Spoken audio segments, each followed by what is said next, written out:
Yeah. Let's go. You just gotta go hard. I go the hardest.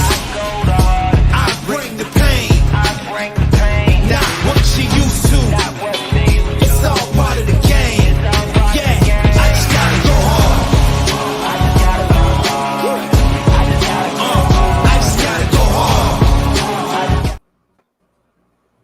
Awkward moment of silence. He dedicates 8 hours a day role-playing as a toddler. I'm in baby mode on and off all day. And Jess's daddy is caring for her. I'm 20, but not really, because I'm 5. Adopted mommy and daddy who are totally comfortable with me being a little girl. I identify as an 8-year-old girl called Denise. Therefore, I am an 8-year-old girl. What if those are Skrulls? Folks, seriously, those are Skrulls like that. You know? Anyways, folks, I cannot help myself with that. I'm sorry. Cyberneticshark, are you mythed, sir? Why would I be mythed? Are you mythed? No. Oh, okay. Anyways, I'm sorry. I apologize. No, folks, I do not identify as a 5-year-old girl tonight, unfortunately. Only on Thursdays do I do that.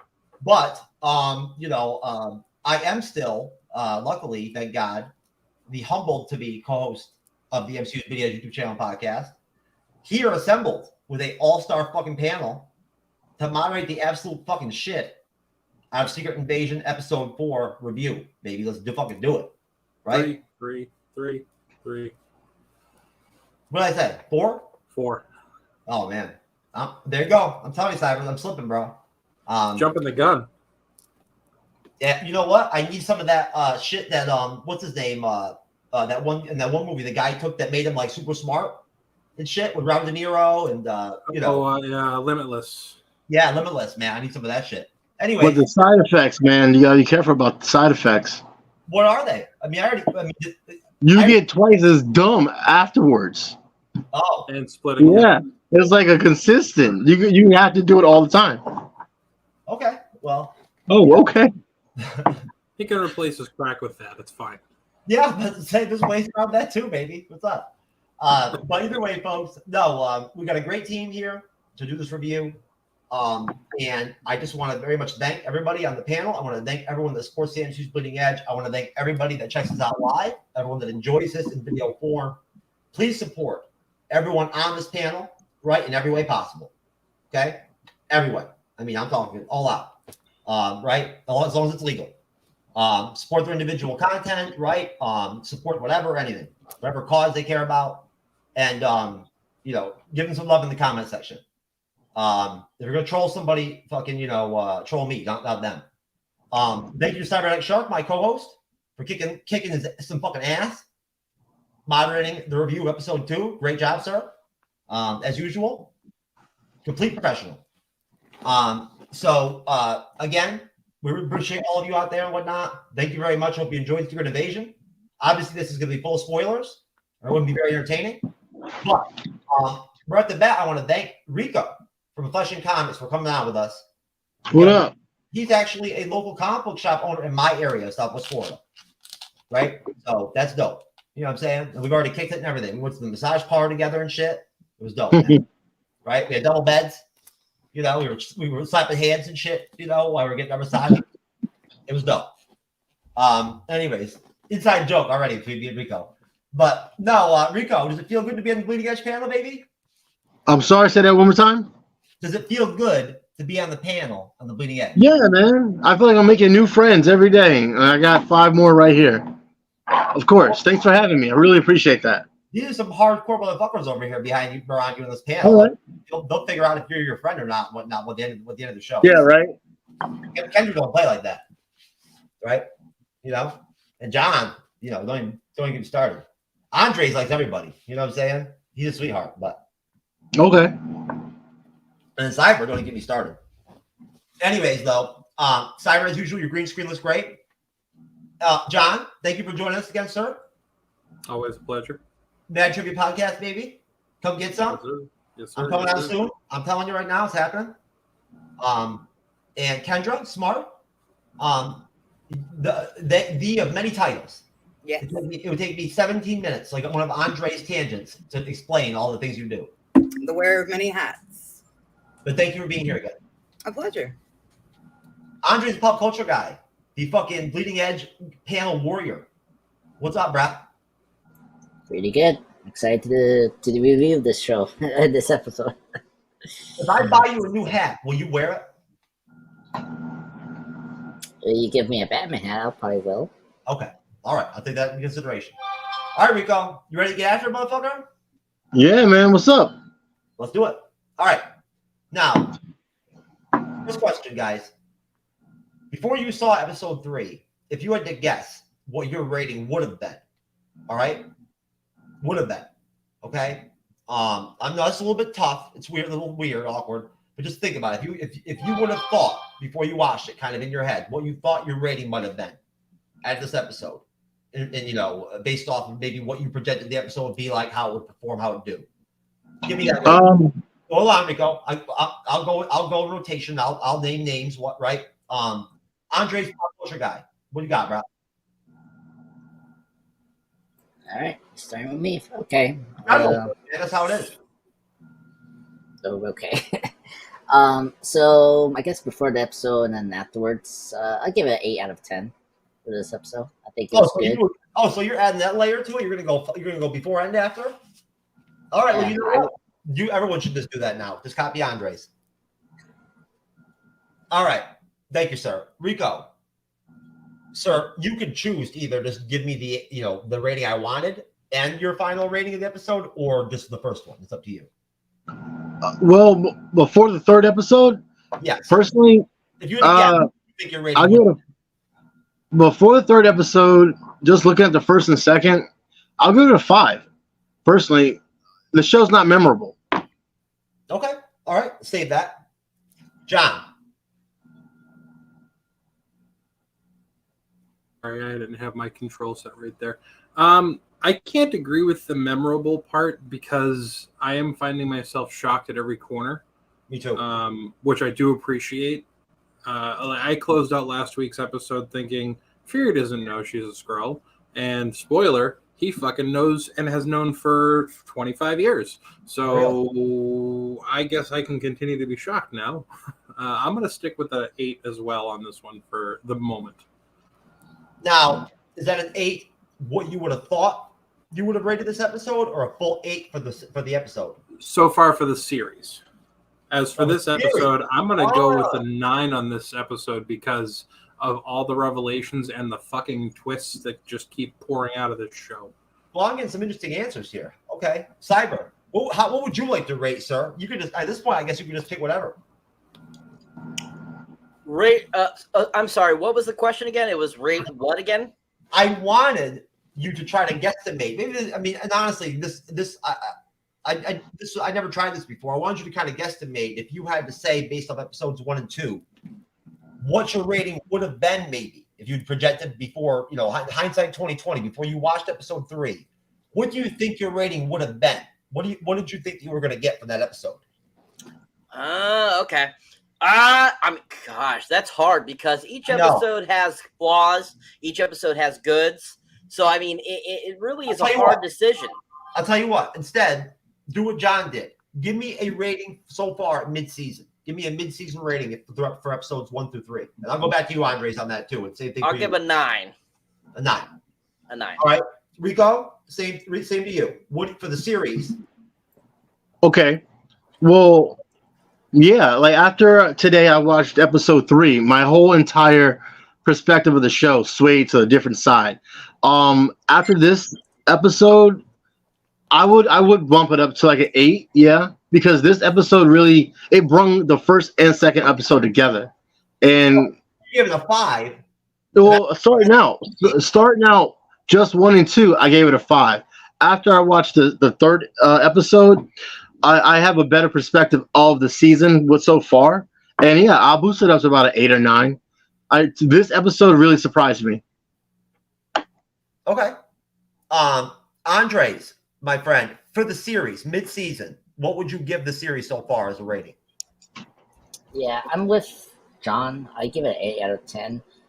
But with the episode 3, I give it like an 8.5 out of 10. So I thought this was generally good. It's definitely my favorite out of the 2 episodes we got so far. Good to hear. Good to hear. Kendra, I saved the best for last. Ladies, yeah, because I get to watch y'all muddle through the questions until we figure out how to answer it correctly. Right. I wanted to pick you up, hon. You know what I'm saying? I didn't want that way you could be flawless, baby. What you got? Give me a series rating, and then if you can, give me that projected rating. Like I tried to throw it, right off the bat. Okay. So on the whole, with 3 episodes deep, I would say that the series is a solid 9 out of 10 for me. When it comes to my thoughts before seeing Betrayal or Betrayed for episode 3, I had really high hopes. I mean, I've had a blast watching the differences between the comic and what they're bringing to the screen with the live action, and I've loved every bit of the actors and the dialogue. So I still would put it at a solid 9.10. I wanted an expected greatness, and I don't feel like I got shortchanged. So now, is that the series rating? That would be for this episode. Series rating is going to be a solid 9 out of 10. They haven't done enough to make me be like, okay, we're taking off points at this point. Okay, so you're giving me a 9. Yep, 9. And you're giving me a 9, right? For 9. Okay. I think I'll just stay at 9. 9's a good number. Okay, and I'd say that I'm never going to use that whole projected fucking rating deal ever again. That's gone. I'm tossing that out of the playbook right now. Failed experiment, but I tried. True. I'm not holding it down. I'm not holding down the True Knowledge title with shit like that, unfortunately. But either way, and Fury left Earth. Get Ben-Adir because of trauma, because of what happened with the events of Infinity War and Endgame caused him to have trauma and whatnot, and everything, and he wanted to run away. He wanted to bail. He calls it retirement, but really he was running away from all his responsibilities and shit and fear and trauma. Yeah, episode 3 was his shit. I agree with you 100%. So no, I'm definitely with you on that. No, I personally, I'm going to give the series a rating after 3 episodes of a 9.5 because I think that it's utterly gotten better every single fucking episode, and I have a feeling it's just going to keep doing. I really do, literally. I had really high expectations for this series, and I continue to have even more. I'm enthralled by it. It's fucking awesome. It's probably some of the best Marvel I've fucking seen since Endgame.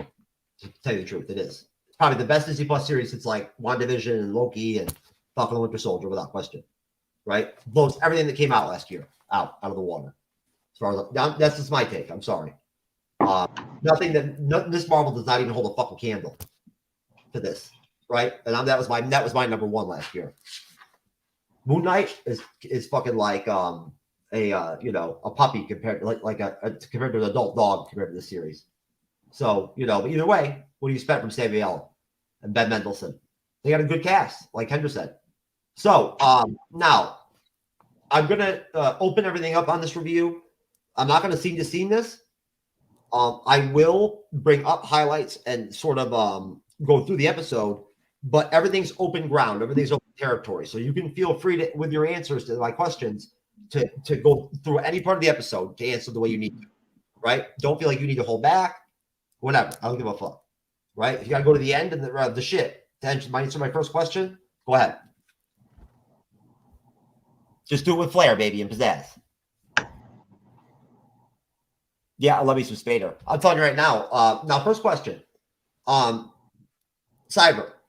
What's your take on Gravik, honestly, at this point? I mean, I think he's killing it as a villain, man. I really do. This actor, I apologize. Kingsley Ben-Adir, what do you think? I think he's a whiny little bitch. I hate the guy. I think he's a whiny little bitch. And I think that he's probably not my favorite villain. I don't think he really poses any threat at all. I mean, in this episode alone, we can see that he's a tiny little bitch because of what Talos does to him.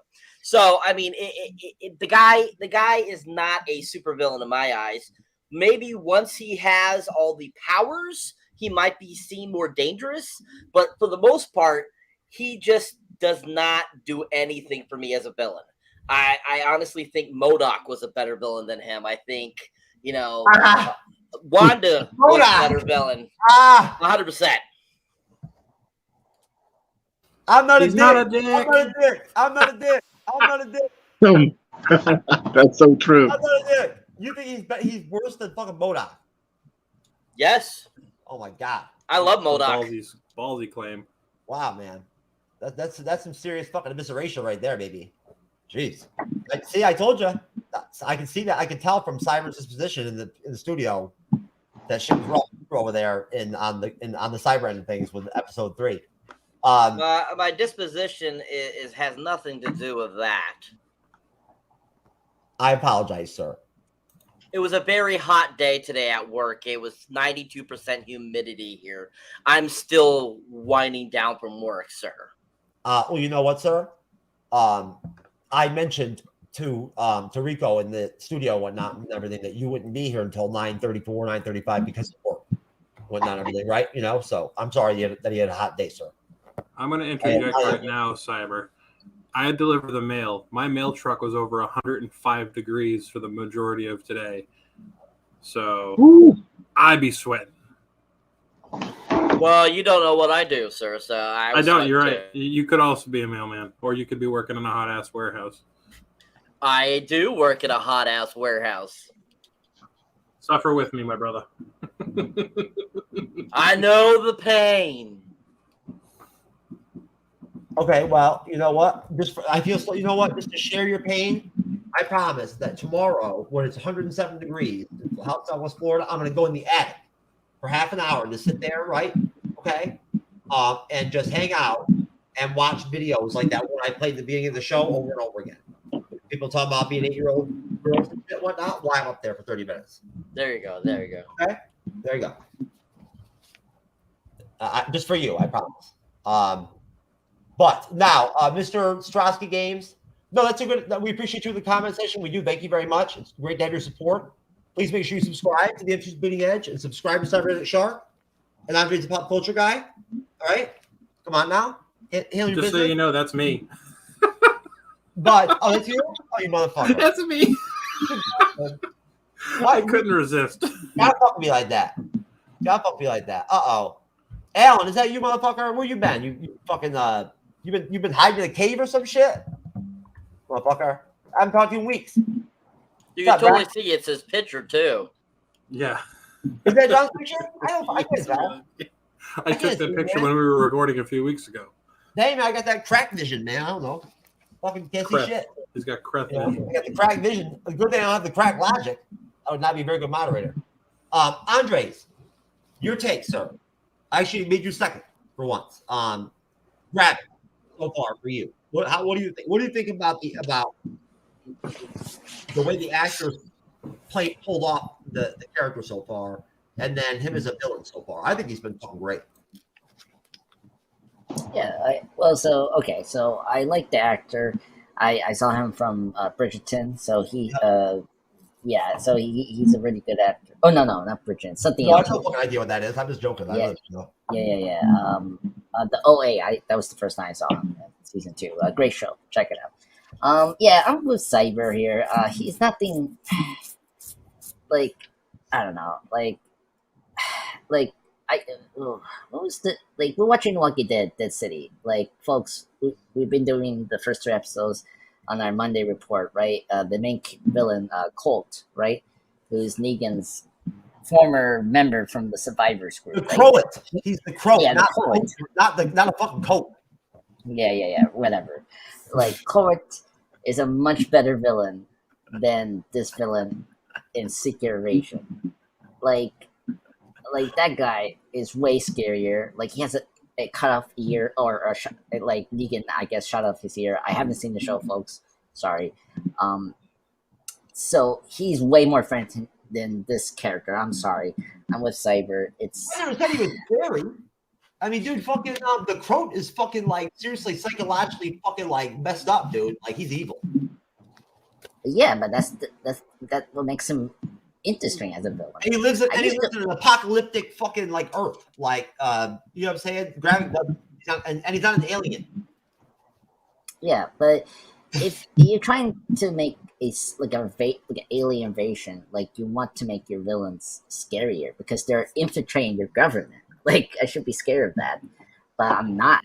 Throughout this first 3 episodes, like you don't know, like okay, what he's doing with the Super Skrull thing that we're building up to. What's going on with that?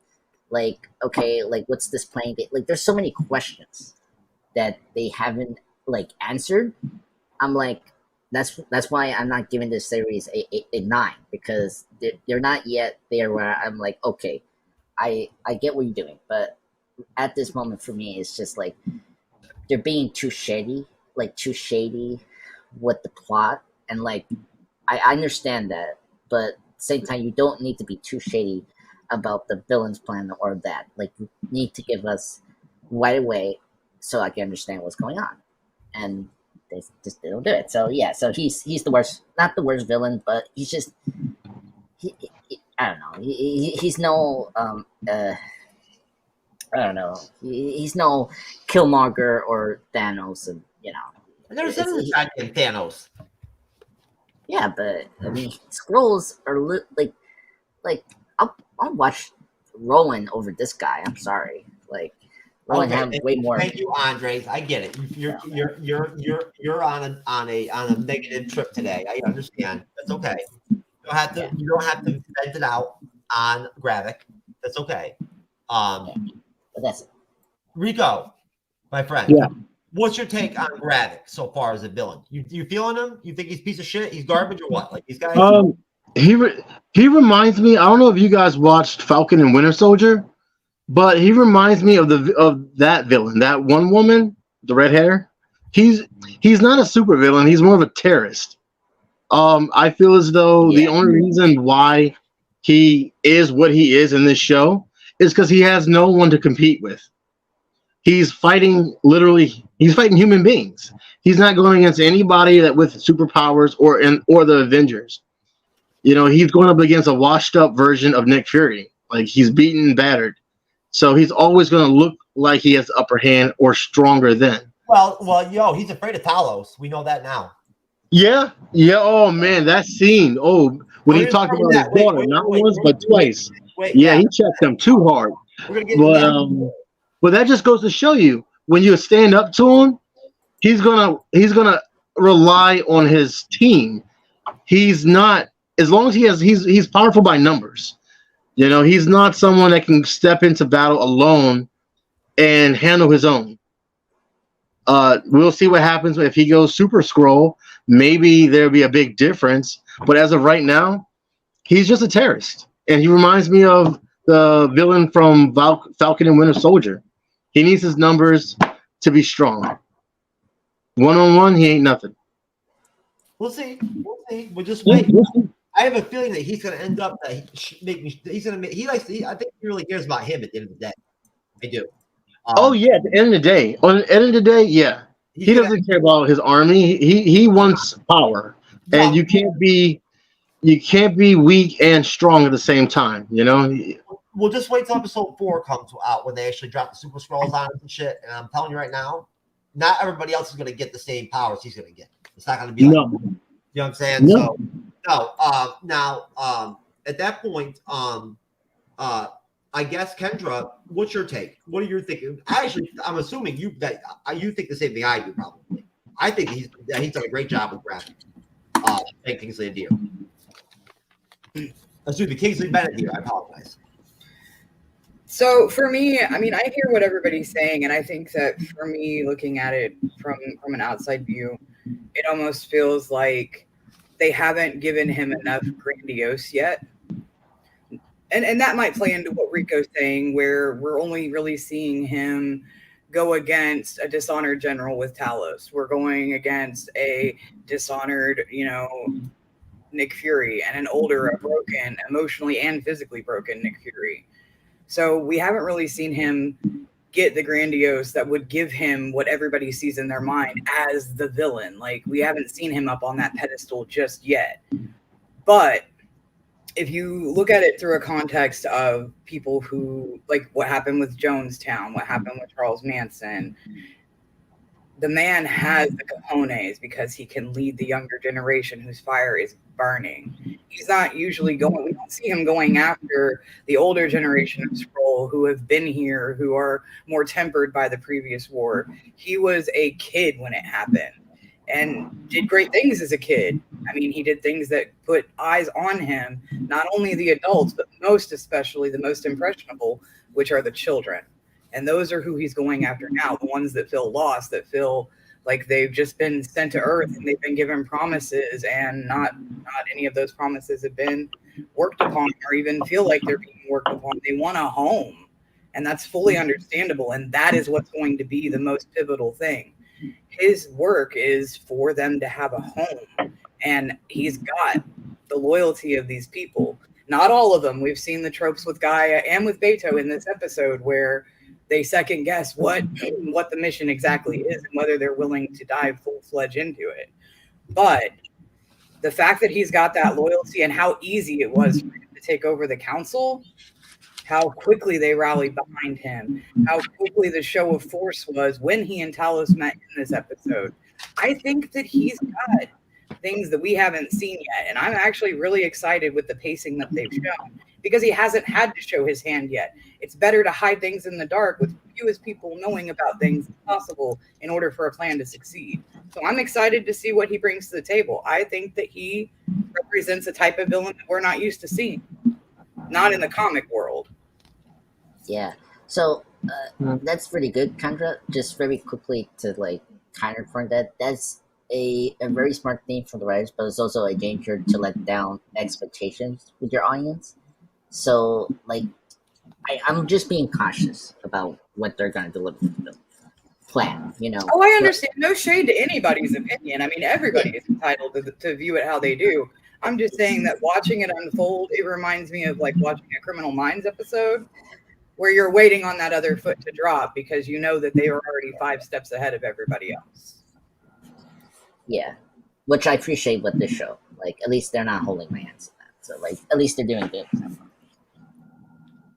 Okay. Now, John, your thoughts, sir. Gravik. So I and I mentioned this last week. I feel like he is not the one pulling the strings. I feel like he is the face, but I feel like there's still somebody that we haven't seen. And I did make the point to mention that shadowy figure on the second floor of that warehousey building in episode 2 that we never saw who it was, but I'm almost positive it wasn't Gravik because he was down on the floor talking to the new kid and the warriors and all that. I think as far as he being the face that we're currently dealing with, I don't dislike him, but I feel like he is too sincerely not involved with what he should be doing. Like, yes, he did go to the council and he kind of just shoehorned them, the majority of them, into following him, but he's essentially Che Guevara right now. He's not anything more, at least from perspective, than the picture on the wall. To me, he's not present enough to be considered the villain. I think the Skrull race should be considered the villain until we see him do something other than use extremists to put his fingers back together or threaten Gaia or, spoiler to the end of the episode, kill Gaia. Because that's really the most aggressive thing he's done that we've seen besides the terrorist action that he did in episode 1. And yes, that was, of course, aggressive, but as an overall villain, he's not really present. It's giving me what's I can't remember his name right now. Why can't Emperor Zorg in Fifth Element? He's not really dealing with the antagonist or the protagonist directly, and it's kind of bothering me. He should be more directly involved with Fury. Thank you for giving me another film to add to my list of films I want to review. Oh, can I comment on what you just said about I think the worst thing that he's done in the entire first, second, and third episode was turn into Nick Fury and kill Maria Hill. I think that's the utmost worst thing has happened so far that he's done. because now Nick Fury has to remember or live with the fact that her last memory was Nick Fury killing her, or he has to remember that, you know. And speaking of Maria Hill, I really feel as though they didn't do justice to her. She's been in the MCU for a long time. We're with you. A lot of us are with you on that, Rico. We all pretty much like felt that way on the last review. You know, Cyber was actually really upset at the end of that. Yeah, like she should have not gone out like that. Like in a Disney Plus show, that's what. I don't know. I can't let that go. I wish they did not do that. But what's done is done. People are calling that fridging. I don't think it's fridging, but it's close to it. She's been around for a long time. I don't think she was there to advance the plot in that sense. But I agree, she shouldn't have been taken out so simply. No, they basically just used her as a element, a further aspect or element to interject this evolution with Fury, right, and reawaken him. Did they really though? Because she hasn't been mentioned once since her mother. That's my point though, is that it wasn't that memorable, right? Like, you know what I'm saying? Like, you know, in reflection, looking back, like it was. Well, I think it was memorable for us, but apparently Fury. Yeah. No, but again, to connect with Nico's point, they could have served her better in the MCU. They could have given her a better ending. They should have did it on the big screen. They shouldn't have done it on some streaming show. They should have given her the Coulson out. Either way, the Disney Plus series are the MCU now. Whether it's a movie or it's a Disney Plus series, that's where the MCU exists. That's where you're going to get the MCU. So, you know what I'm saying? Like, that's how it is. But either way, no matter what, in whatever way medium you put her in, I would have liked to have seen it handled differently. That's all I'm saying. I would have liked to have seen her stick around longer, right? Young, she's not even that old as an actress. She could have played that character. And how does it hurt the fucking MCU after Phase 4 to keep anybody attached to the original 6 Avengers in the MCU? How is that fucking not good, right?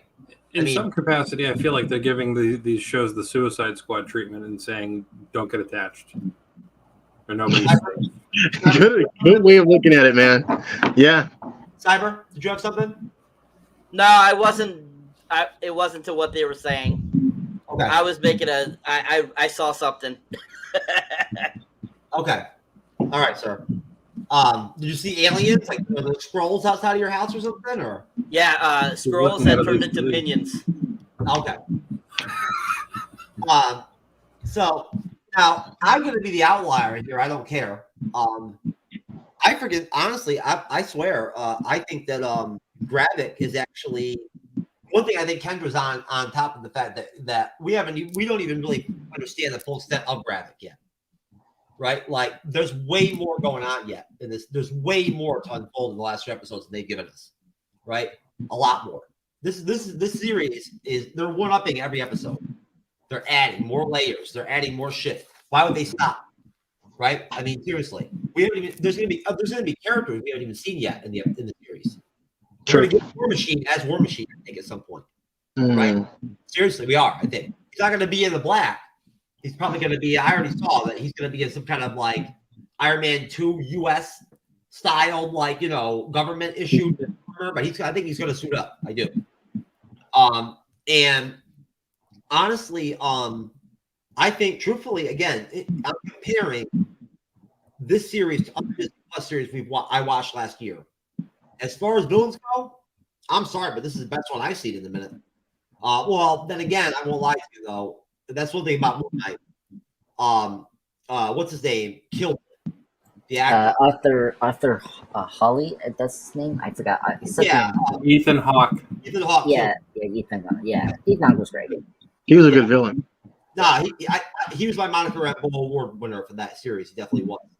And just to be clear, those of you who don't know, Kendra maybe or Don, Rico, the Monica Rambeau Award is the award I give to every Disney Plus series for the secondary character that I feel like breaks out, right? And like takes over the show or outshines, you know, everybody else, or just kind of like surprises the wild card one, you know? So for Ethan Hawke definitely deserves that. Based on Monica Rambeau, right? Because for me, she just like blew up in WandaVision. She took off, and then after that, it was John Walker, right? And Falcon and Winter Soldier. No, we never watched Falcon and Winter Soldier, man. We're gonna check it out. Yeah, check it out. It's a good one.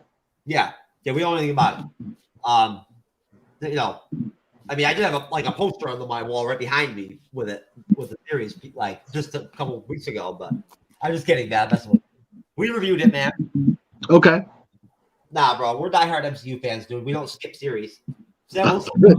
my boy. I hope not. Right? You know what I'm saying? And, you know, that's my man right there. Okay, that's my dude. Captain America 4 is my most exciting. I cannot wait to see MCU film coming out. I don't care about the Avengers movies. I care about Captain America 4. Captain America 4, aka Hulk 2. No, Yeah. I don't want to be Hulk 2. There's more Hulk villains and characters in that movie than there should be. You can't drop Red Hulk into the MCU and then throw Hulk in there too. It would make no sense. Well, they're putting the leader as the villain. That's a villain, Hulk villain. Too many characters. We're going to have half the Thunderbolt team in the series. I mean, well, it makes sense to introduce the Thunderbolts in that series, but that's what I'm saying. It's going to be like it's basically a Captain America Civil War type film, but it's still either way. They have the new Avengers, the core of the new Avengers team. Fury might be in it. If I don't get Dark Avengers out of that Thunderbolts movie, I'm rioting. Yeah, I think what's going to happen. You're going to get the Dark Avengers. I'm telling you, no, we're not. Thunderbolts is the Dark Avengers. I'm telling you, we might still get West Coast Avengers. That's my point. That's my point. I hope the transition, but they need to give us a Norman Osborn. I agree with you. But now, back to Secret Invasion. Now, I apologize for mentioning Gravik. I'm sorry, everybody. You know, I now realize that the name doesn't, you know, exactly bring prosperity to the panel. Now, the episode title is Betrayed. Kendra, your take on that? Do you feel like that episode title connected, portrayed, synced with what we were given with the storyline of the episode? Oh gosh, yes. I mean, on many different levels. I mean, that could be referring not only to Talos and Fury, although their makeup was hilarious with using their words. It could be referring to Gaia and Gravik. It could be the husband and the wife between Nick Fury and Scylla. I mean, take your pick. Where isn't there betrayal in this episode? There's fewer places it isn't. No, look at the end.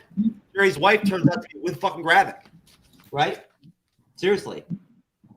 Me and Kendra talked privately about this on the phone. That like would be any personal stuff here, but we talked about the fact that I felt the episode titles are doing a great job of really they think what you want of them, the episodes themselves, but with the titles really fit and connect well into every episode. They fit like that. Like I love that synchronicity.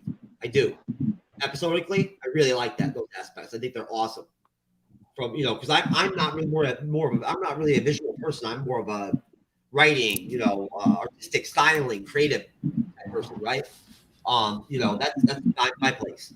So that and massage parlors. But right, which of course, folks, as I've said before, the Bleeding Edge Magnolia Foot and Body Spa coming soon. As soon as I can get the funding, baby, I'm getting a loan from George Soros. But now, as far as the flashbacks, I'm sorry, the trade title, John, would you, in general, if if you mind expounding a little bit, I've never really singularly asked you at all about the titles related to the other episodes. If you want, you could feel free to espouse on that. But Betrayed, the title for this episode, do you feel like that connects well to the episode itself? I really can't even make an argument or point against anything that Kendra said. The episode starts basically with betrayal and ends with it. It's kind of the theme that is legitimately the through line through this entire episode, with Gaia, essentially betraying everything that she's been quote unquote fighting for the last whoever knows how long she's been fighting with Gravik, to betraying him and going back to help her father, and then him finding out and then shooting her, betraying the idea of him that we all presumed to him not wanting to kill his own kind in the last episode, when he didn't kill that lady that didn't agree with his theory and his beliefs, because realistically he could have ended her right then and there. And based on his actions with Gaia, you'd think that he would have. She's not dead. I saved her. I don't think she's dead either. But I also, it's hard to say because she did bleed, she did change. I don't know. But that aside, she got shot. We saw Fury's wife basically going to do a mission. That's a betrayal. I can't, like I said, Kendra nailed every single point that could be made in this episode. I know. That's why I went to you, because the conversation we had earlier today was not everything. I wanted to fuck with you about the balls. There you go. How you like no, that? it's dead on, man. You like it? You got to put her last if you want. But thank you for spinning that into what something else. Like that terms a real question, because that was just me busting your balls. No, I know. Thank you for playing around with it. Rico, what do you think about what John proposed there in terms of, well, for one thing, John, just to be clear, Gaia can turn into a Skrull whenever she wants. They don't, just because she can, that doesn't mean she's dead. She just chooses to be in human form. They all do. But like they can go Skrull whenever they want to. That's just an easy thing. They don't have to die to go Skrull. But what John talked about in terms of, Rico, what I mean, I wasn't sure what Gaia's deal was until Talos activated her full blown, right? I did not realize that she really was the whole time. She was an insurgent, and Talos was using her. Gravik was using her the whole time. He knew she was not that to be trusted, but the whole time she was literally an agent of Talos. I was surprised. Well, that whole show, like you said, is about betrayal. Like Talos' daughter, Nick Fury's wife, even at the end, like Rhodey, like I feel like everyone's there for their own agenda. They're all kind of face value, but it's only for their own benefit for one way or another. And we got to keep in mind what we're watching. We're watching a show where everyone lurks in the shadows, or there's some kind of secret agent. So they're always going to be there for their own agenda, and they're only going to use you or keep you around for as long as you're beneficial. So I think like you guys are saying, like the show is spot on with the title, at least for this episode. Good call. Yes, definitely. Andre, sir, any thoughts on the title at all?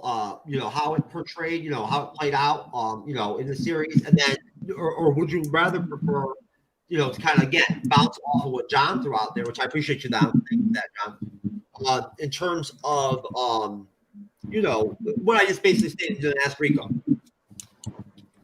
Yeah. No. I think Kendra and everyone nailed the overall what the title is. So it's basically there in this episode. We're seeing clearly who's going to be which side. So that's good. So what do you think about Gaia? Were you shocked? No. I mean, it was kind of obvious since episode 1 that she was going to help her dad. It was just, it's just a show that's very. Was she feigning conflict? Because I felt like she was trying to give off an impression of conflict. Well, she is in conflict because remember, this is her race, and she agreed with a lot of the ideas that Gravik is opposing. But at the same time, he killed. I don't know. Like we have confirmed, right, that Gravik killed her mother, right? And one of those like off-screen missions, like it makes sense. She's conflicted. I didn't know that. Gravik killed Guy's mother. Yeah. Talos brings it up early, and I believe it's either I can't remember. Oh, I missed that. That's huge. Yeah, he says to him, Yeah. Your mom's dead, and if you want to know why, go ask the person you're working for. Oh shit! No way. Yeah. Thanks for that. Yeah. All right, Andre. Yeah. So that's why she's very conflicted, because it's like, why am I work like I don't want to work with this murderer that killed my mom. So, So I think it just makes sense why she did it. And now her death. I don't want to talk too much about the death, but if you pay attention to the trailers, like it's clearly she survived. I was kind of shocked that they did it here, but now I'm like having this paranormal, like mind in myself, like, okay, what's going on? Is this like a I don't know, you guys know this, LMD, life model decoy? Like, is this like a Skrull life model decoy, or like what's going on? So yeah, this show just throwing me out like the loop. So I'm happy that she's going to be in the good side. I really like her character, and it'd be good to see her with her father very soon. So yeah, I'm more excited to talk about Talos, because he was like the highlight for me. He's the best name of this. Okay, hold on. I'm checking out this the ocean sound like we got going on in the background. I feel like I'm watching one of these deep sea fucking videos on YouTube right now. There's some kind of like microphone movement going on in the background that's like causing intense anxiety for some of the panel. That's okay though. We'll figure it out. We'll determine what's going on. Anyways, is it raining outside of in your area? Andres, mute yourself. That was it, right? No, yeah, no. Rico, mute yourself. What's up? Oh, Rico, you motherfucker! You're responsible for the goddamn deep sea ocean sounds and shit, man. Me? Yeah, it's intense, dude. Cyber, how would you describe these moans, these sounds? It literally sounds like somebody is like going. I can sound this out perfectly. Has anyone played Mortal Kombat 4 and unlocked Meat as a character? Let me see if I can fix that. Hold on 1 second. That like humming, buzzing sound. Maybe Rico was trying to add some effects to the show or something like that on his own by like rubbing his hand, his finger. All right, is it gone? Yeah. Yeah. I fixed it. Okay. Thank you, sir. We appreciate you. No, it's back, bro. You brought it back. The intense moving, moaning sound. That's weird. I've never heard a cell phone make that noise. No. Nope. Is it gone completely?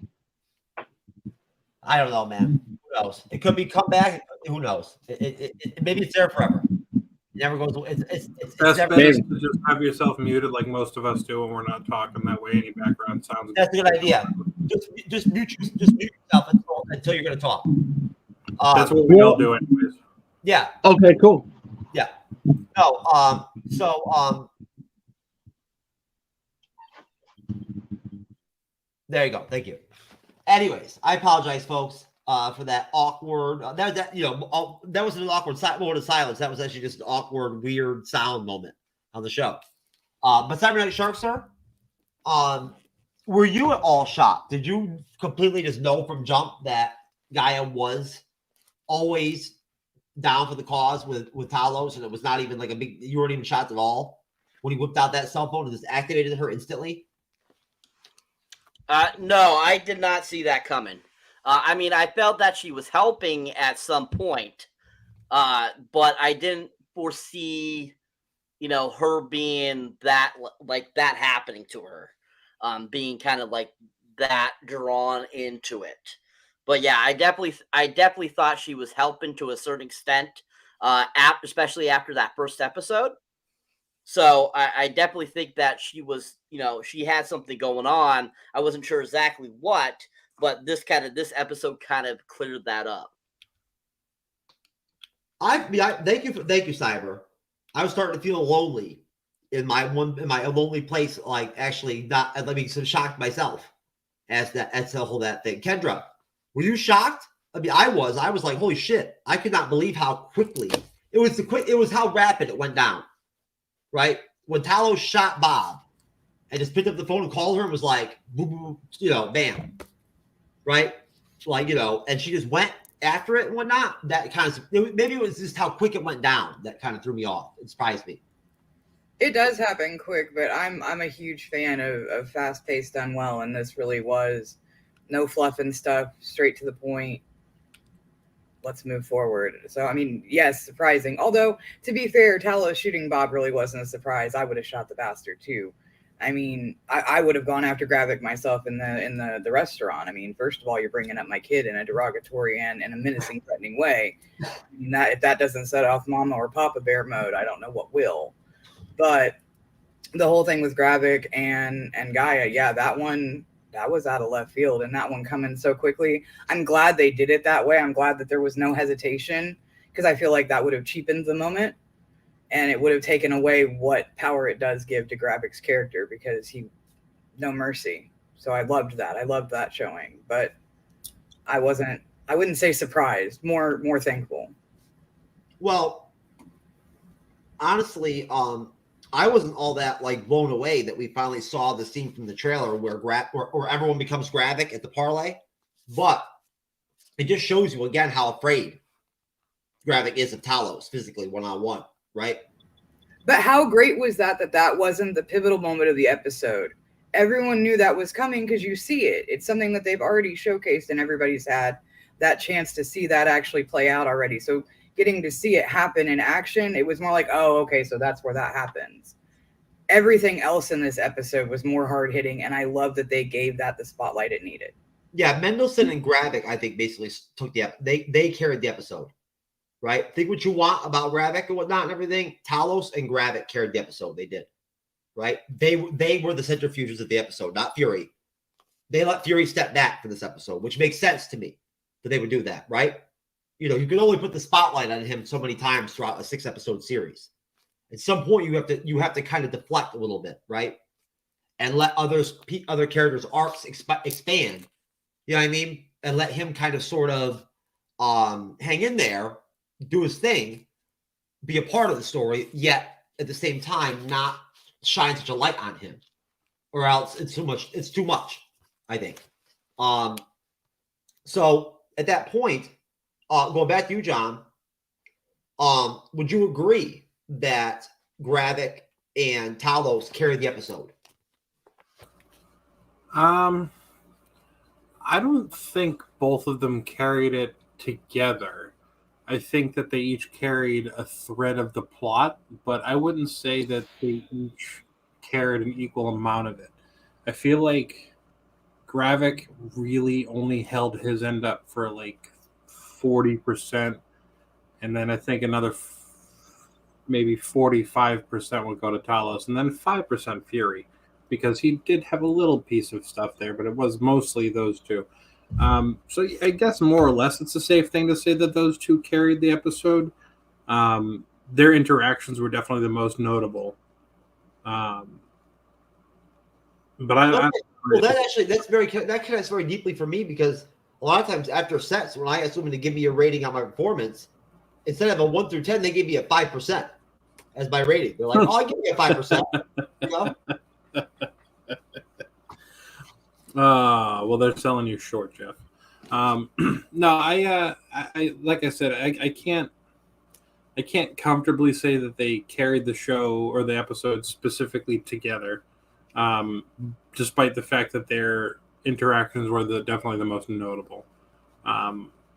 Because that scene with Gravik in the art gallery or the restaurant, whatever you want to call it, the two of them together certainly did have an impact that I would say hazard to say that even that has the most memorable moment in the series so far. John, I'm loving how you're. Are we having a telepathic mutant X gene connection tonight or some shit or whatever? Maybe. Are you the Phoenix Force and I am Jean Grey? That's where we're going, right? By the way, that's my favorite scene in that MCU. Like, wait. I mean, you could just jump in and start talking about it.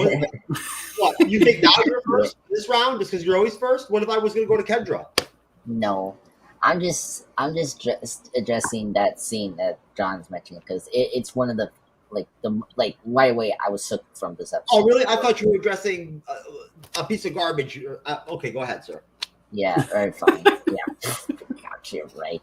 Anyway, so yeah, like I agree with what John said, because this was the moment when I actually kind of liked the villain, because I think what's weird about it, I care more about the villain with Talos than Nick Fury, because you can understand where Talos and the villain is at, because they're both Skrulls. Thank you, Andre. I connected with Gravik like that too. I did. Yeah, and so I right away I liked him more a villain there because he's more a villain for Talos than for some reason than Fury. I don't know why, but you know, I don't want to get into that, but yeah, I thought that scene was so great. Like I like first off him talking about the pain about, you know, those war generals and how they were going to send their, like, they sent people to go to war where they just sit down like this. They sat in the, you know, behind the lines, you know, just waiting for the war to end, you know, and like it makes a lot of sense, like kind of like what every war is, you know. You know, think about World War II. If you think about it, back in the day, like George Washington and shit would not led his fucking army right in the front, motherfucker. You know what I'm saying? When he fought the British, right? He didn't even play it. Yeah, exactly. So I totally get what Gravik was talking about, and I thought that was a great way to understand his plan there. And then just them sitting down in the calf was so brilliant. Like first off, you know, I love the small detail from the series I didn't pick on was how alien Gravik is. Like instead of taking like you see Talos being very like normal in like human society, like he drinks tea or coffee, like normal people. They still go by and maintain the Skrull ways, right? Like the Skrull heritage, the Skrull culture. They still use it. The word parlay, the way they go about things and whatnot. They're slowly inducing the alien aspects, just not just throwing them at us at one shot. Yeah, exactly. And so when you see that with Gravik, like him just pulling all that sugar was like, oh my god. At first, it reminded me of The Fly, the 1986 Cronenberg film. I don't know why, but yeah, it was funny when he was just pulling that sugar. And then, of course, when like this got me, like when he started talking about the, you know, Talos' daughter, like, oh my god, Bendis was great. Like he just like came out and hold him, and then all the Skrulls came to disguise like Gravik was so brilliant. Like, oh my god, that was so intense. Like I was so nervous for Talos, but then of course my boy Talos just had one thing up his head. It's just he was so much better at handling that situation. Just like what was it, chuckling him and then putting that knife on his hand was like, whoa, that's like, oh my god, that was so great. One thing I did appreciate about the series is how brutal it is. I like that we're not shying away with the violence and all that. So like that's the one. Yeah, so that's the one thing I like about the series from the other Disney Plus shows, because you could feel that those shows were kid shows, where here you feel like that it's very adult. That I appreciate. I do have to really quickly go back to a point that you just brought up. When Talos choked Gravik, I have never related more to a character doing something like that, because if anyone was talking about my daughter that way, I would probably cut their fucking throat. Yeah. I have a 16-year-old daughter, and ain't nobody on this planet gonna get away with talking about her to her that way. I would lose my shit. So for the fact that Gravik didn't rip his head off, Talos didn't rip his head off, I'm actually impressed at the restraint. Not me, John. I'm very peaceful. I don't believe in violence, so I would never do anything in that situation. I would just you know what I'm saying? That's okay. I'd be afraid to aggressively act on another man and whatnot. And like, actually, you're entitled to your pacifism if that's what you believe. Oh, John, if you think I'm okay, yeah. I'm being sarcastic. I know you're not a pacifist. I was about to say, so believe me, if you threw me in the fucking cage on Dead City with the fucking walkers and shit and whatnot, I feel bad for the walkers, bro. And just really quickly, parlay is pronounced parlay, like Johnny Depp said it in Pirates of the Caribbean. There is no other way to say parlay. It's parlay. You don't have parley. You don't have parlay. It's parlay. That's it. I'm done with my point now. I always thought it was I never knew anybody had a hard time spelling. Isn't it? People have a hard time with that? No, I'm just being a schmuck because Johnny Depp said it better than anybody in this show. Well, either way, no. Honestly, I think that basically, and I agree with you 100%, John. I don't like it when people talk about my children at all either. And I really, it's one of those lines that if you cross with me again, like, like if you're within my physical reach, then good luck. You know what I'm saying? That's all I have to say for you. You know, I hope you're ready to throw fists because it's happening. It's going down right there. That's why, just like Cyber says, my private joke for the merch is going to end up being what, Cyber? Which one? I wish I could strangle you right through the fucking screen, or like, you know what I'm saying, or I've got many unique and memorable quotes, for creators that I said to them and whatnot, where they acted like assholes in the show. But no, honestly, Rico, that scene to me was epic. I thought that for me, honestly, I won't lie to you, it was the highlight of the episode. Besides how great, I mean, look, Mendelsohn and fucking Samuel L. are great together. Like, that was the whole point of the series. I mean, Feige already said that the vehicle was for them, right? And all of us, I think, knew that we were going to start getting Talos back in there. They had to bring it back in, put it back with Fury. They had to. They're awesome, but I was shocked a little bit, Rico. I did not think that scene. I didn't think that Gravik, that actor, would perform as well as he did with Talos. I thought he held his own, at least in that scene. Maybe not in the episode, but in that scene. You're talking about the coffee shop scene where all the Skrulls appeared. I thought it was so well done. The writing was so well. It was so good. The pacing, the dialogue, their interaction together and whatnot, it was fucking outstanding. Yes, I feel as though that scene was awesome because it hit home to a lot of fathers. It hit home. It was a very personal scene that people could relate to. But to kind of go in a different direction, I really appreciated the scene between Talos and Nick Fury in the bar, where Talos basically told him from 1995 up until the day you snapped away, I'm the reason why you are respected as much as you are. Like, we all, at least for me, up until that moment, I always thought Nick Fury knew it all. He was always 3 steps ahead. He was always the person to go to when trouble went down, especially in the MCU, obviously. But really, he's just an average guy with tools. And his tools are basically the Skrull or Talos. And without him, he would just be another agent. Personally, he wouldn't have came up in the ranks. He wouldn't have been able to, like he said, he had people all over the globe spying for him and potentially looking for other Avengers. Maybe, we don't know. But I like, straight up, without Talos, Nick Fury would just be another agent. And I think he made it very plain, set, and clear to him that without me, you would just be where I found you, riding a desk, And that's truth. It's a lot of truth. As much as Nick Fury didn't want to admit it, yeah, hey man, what's right is right, Well, but I don't know if I agree with that. I do think that Fury is individually talented. He is capable. He's a leader, right? Like, you know what I'm saying? I mean, he does have gifts, right? But at the same time, though, of course, it must have helped him immensely, right? That he had this inside, right? Spy network that he essentially assembled, right? But again, going back to the comment section, and John, Rico, at the end of the day, I think that Fury's whole overall intention at the end, no matter what, is always about the country and protecting the U.S. citizens and whatnot and everything. And even with the Skrulls, although, like, don't get me wrong, him and Talos are boys. You know what I'm saying? And whatnot, if Fury bro hugged, he would have bro hugged Talos in this episode. Say that again. If Fury bro hugged, he would have bro hugged Talos.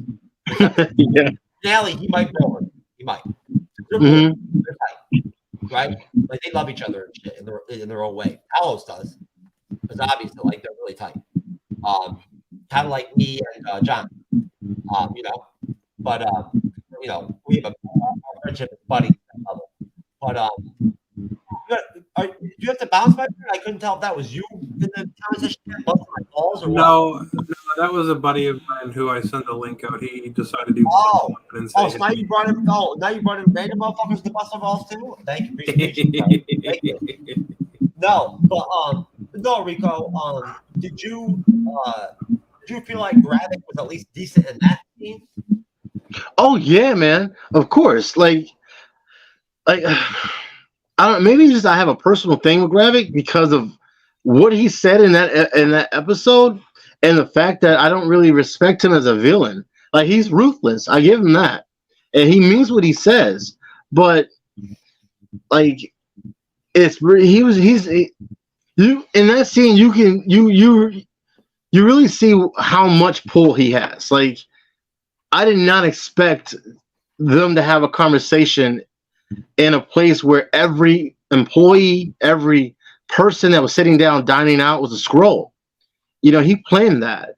And that was one of the that scene really surprised me because it let me know just how much pull he has and just how many Skrulls are out there. There can be anybody. Well, obviously in that episode or in that scene. Even when we get to the end of episode 6, we still won't completely know what the fuck is even going on. We won't. No.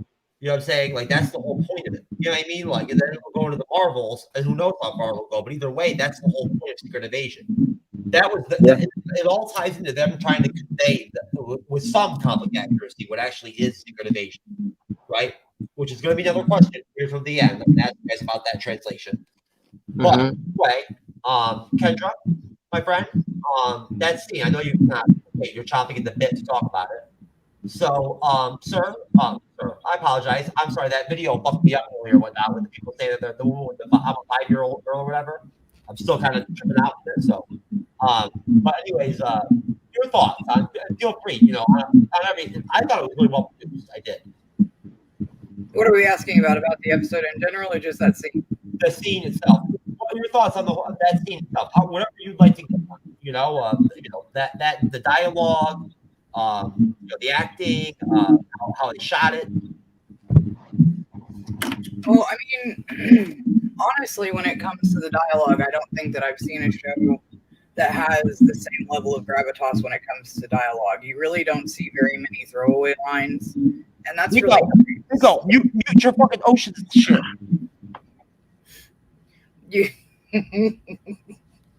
Sorry, I apologize, Kendra. No, you're fine. I mean, you don't really see very many throwaway lines. There's a purpose for everything, and I really do appreciate it and enjoy that. I'm really sad that nobody else has brought up Sonya, so I'll go ahead and break that because that was my favorite scene of this episode. You literally see her get a call from Fury, and he's like, oh, well, I've already given my apology today because him and Talos have rebonded and used their words and mended fences. And then it switches over to Sonya, who's like, yeah, like, you totally owe me an apology, too. And you just see her crafting this little eye patch for her owl, who now is named Nick Fury. And for somebody to have so little screen time, it reminds me, maybe not in the same gravity, but in the same type of category as Anthony Hopkins only having 10 minutes in Silence of the Lambs, where so much emphasis was on that scene that made it so beautiful. And for Sonya, that's really all I needed to see of her. I mean, yes, we got the information. She helped drive the flow of the story forward. The pacing was great.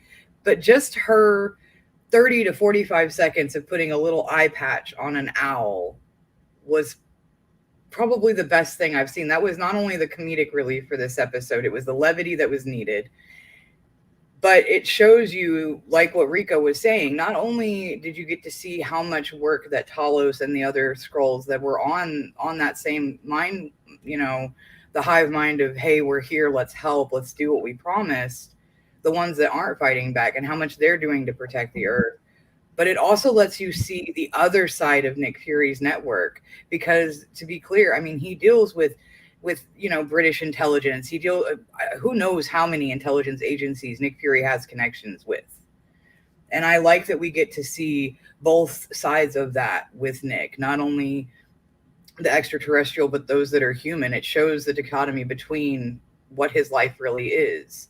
And I like that we get to see the next scene with Talos and Gravik. And honestly, I think that the bar scene leads into that in a way that beautifully tells us why Bob dies, because he was able to hold every ounce of anger against Gravik, because Gravik has cards. Bob does not. And Bob got shot. No questions asked. No time, no mercy, no nothing. You said the wrong thing. I'm sorry, Buck. But I mean, Talos is a bad motherfucker. Yeah, he was. He's just like, fuck it. And I have to agree. I don't think that we've seen the last of Gaia. I don't think that she's going to go out like that. Not with the emphasis that they've put on her mother's storyline. On the things in the trailer that haven't happened yet with her. I don't think it's going to happen. I don't think she's going to pass yet. But that's just mine. But I mean, honestly, that's probably the favorite thing for this episode. We got a 44-minute episode, which is anywhere between 11 and 14 minutes shorter than the other ones. And you could feel like you're getting less, but I don't. I feel like we got so much in that 44 minutes that I'm still going to be thinking about it next week before the next episode starts. Hey. Yeah, I agree. Good call. Yeah. Go ahead, I also want to. Yeah, I agree. I think Sonya, like Olivia Colman, she's a great actress. I love her. I mean, when she put the eye patch on the owl, I was like, it killed me. I was like, oh god, he's gonna name, and then of course he's gonna name the owl Nicholas Fury. It's so funny. Another person we haven't brought up was the wife. That we got introduced here. I really like that actress. First off, the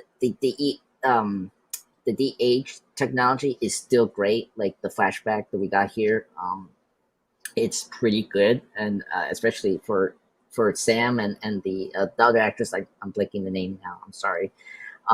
Like was really neat, and I wish we got more contents about the relationship, but at the same time, you do get a sense that they know each other for a long time, and I really like the chemistry and the part that they have to each other. And yeah, towards the end when she gets has to leave and I guess working with Gravik, I'm very curious where it's going with her, because that's going to be a big blow for Fury later in the series. Yeah, this is the shortest of all the first two episodes. I appreciate that because I felt like we were just going too slow. I think this episode was way better paced, and I really enjoyed this. First, it's the best buddy cop episode ever. I mean, I can spend a whole series with Fury and Talos all day. Not only the bar scene, but oh my god, Talos talking about the dog, like he hates dogs.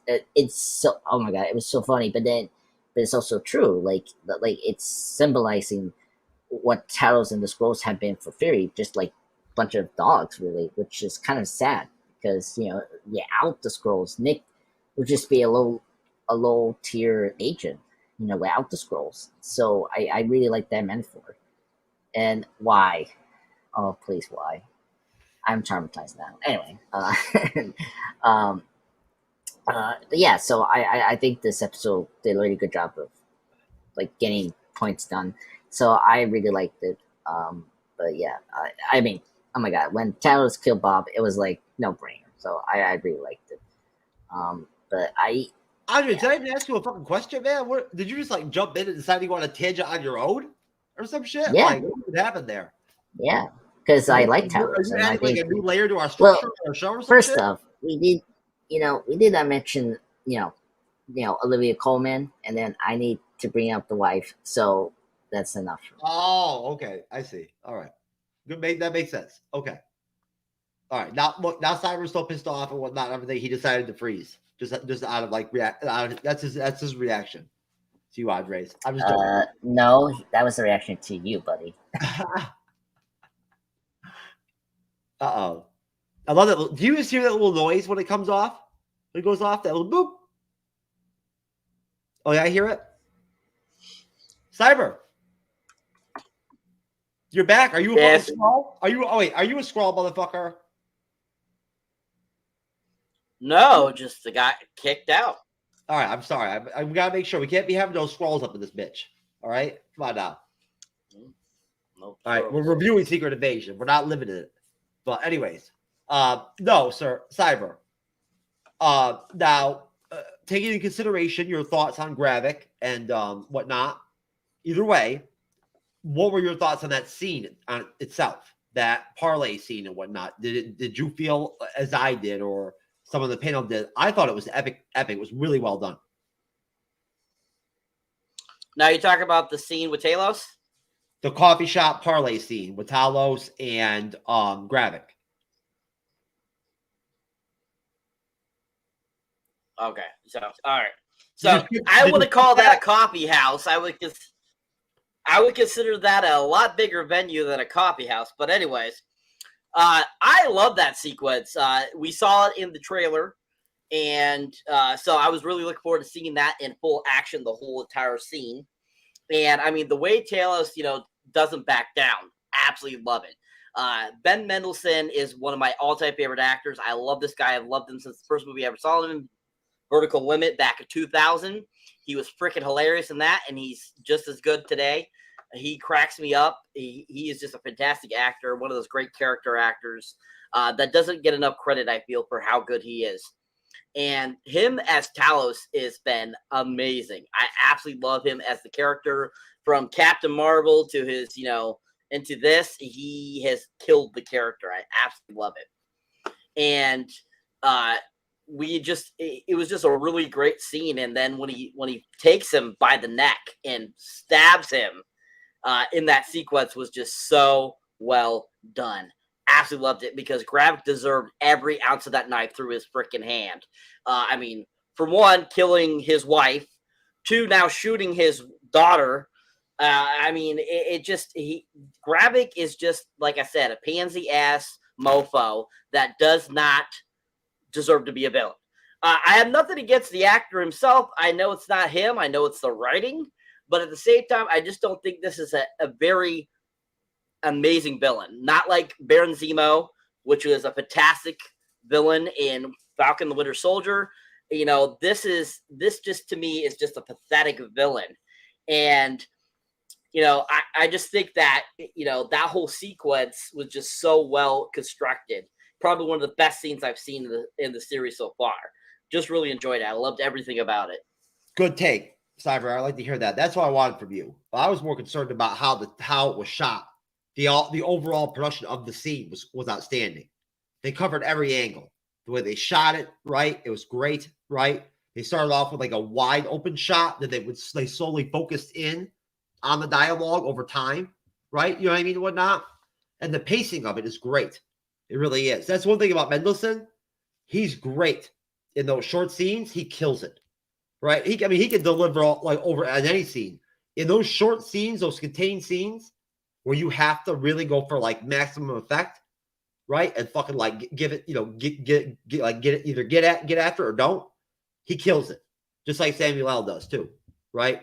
And maybe in a way, maybe I'm just I'm appreciating the actor and how well he's doing with the character. That's affecting how I feel about the villain. I didn't think about that, but that's possible, right? Who knows? Maybe I'm just making that connection in my head, right? Like I'm just honestly, I think that actor is doing a great job with the character. I think he is, right? And in the same way that I feel like in Moon Knight, I do not blame the actor for the writing that he was given and the storyline that they threw him into, right? It has nothing to do with my take on Moon Knight, right? Now, again, we all know who I'm talking about, the actor. I just can't remember his fucking name. Oscar Isaac. Okay, Andres, I just wanted to see what kind of fucked up butchered shit you come up with if I pretended I didn't know the name. Who knows with you? You know what I'm saying? You called the crow a coat a while ago. So, anyways, that's good though, man. I like that. But either way, basically, I just think he's done a great job as an actor. And again, with Moon Knight, I didn't like the series, but you can't blame Oscar Isaac. I thought his acting was outstanding.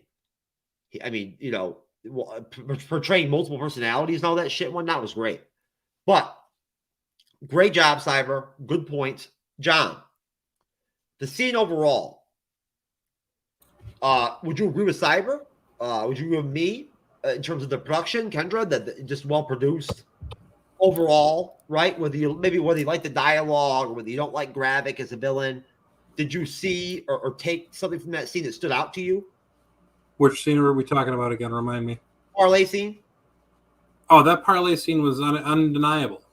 The scene was fantastic. That was, as I mentioned it earlier, that scene, it held the moment that I think, and I believe Andreas agreed with me, will be the most memorable to date, with the grabbing of his throat and stabbing him in the hand and saying, if you ever say my daughter's name again, it'll be the last thing you do.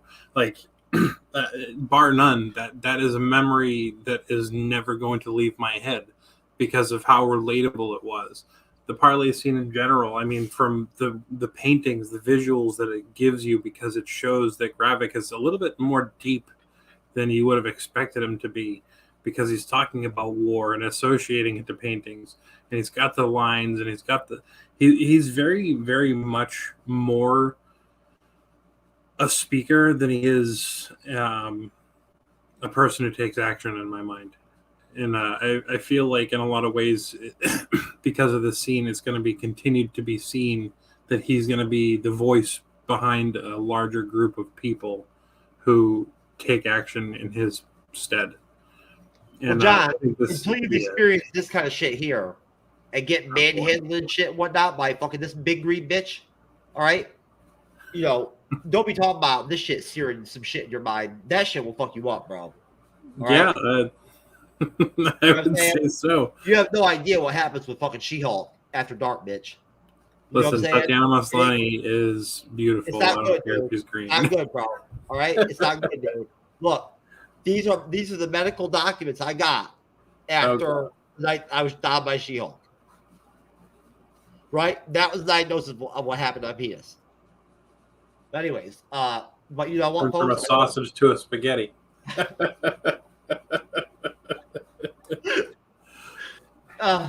No, actually, I experienced permanent erectile dysfunction. It was irreversible. But, Yeah, you know, it's all good though. I'm all right now. But yeah, the parlay scene was fantastic. I think that it definitely sets the idea that in terms of being able to talk to people, Gravik is undeniable. It still remains to be seen how deep into action he will really get when it comes to an actual fight. But I think with the basic revelation of obviously he's got Extremis, so I'm guessing he's going to be the Super Skrull that we see that is kind of like the Super Skrull.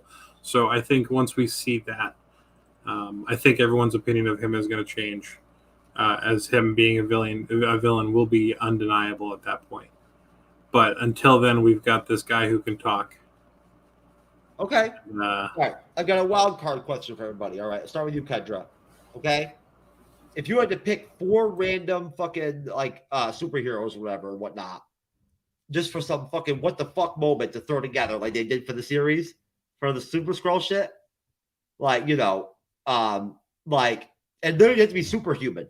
It could be anybody. It could be any character. It could be Tyrone Biggins, right? Like anybody, right? Pick 4 from any TV show forever, movie, whatever, that you would want to make the Super Skrull. But like, what the fuck? Like crackhead version.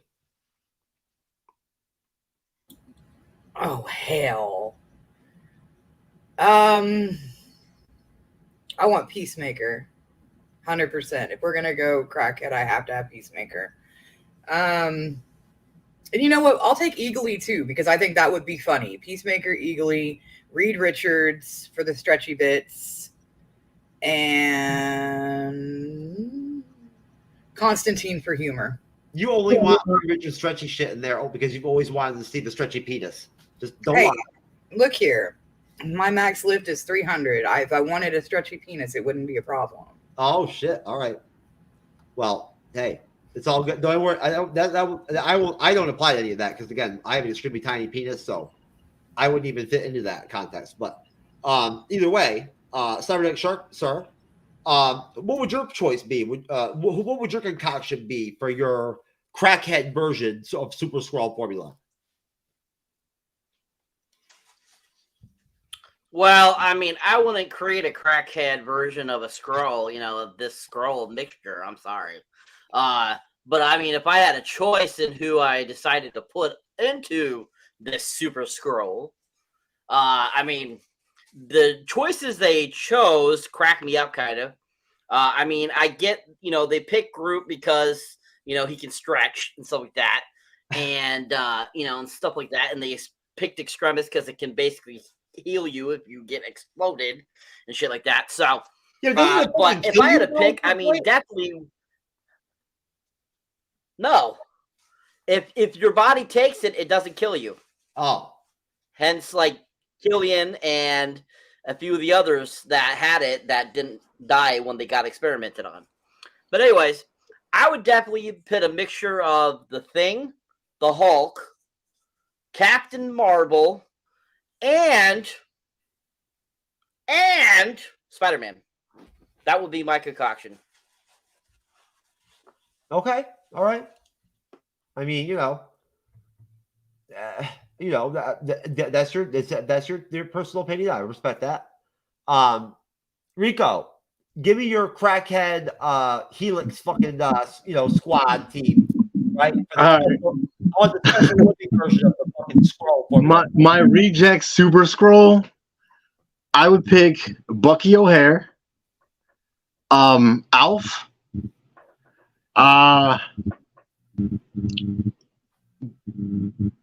Nightcrawler, Alf. Yeah, right. Nightcrawler, and I'll also pick for my fourth. Let me just look around real quick. I would pick Harley Quinn for comic, for comic relief.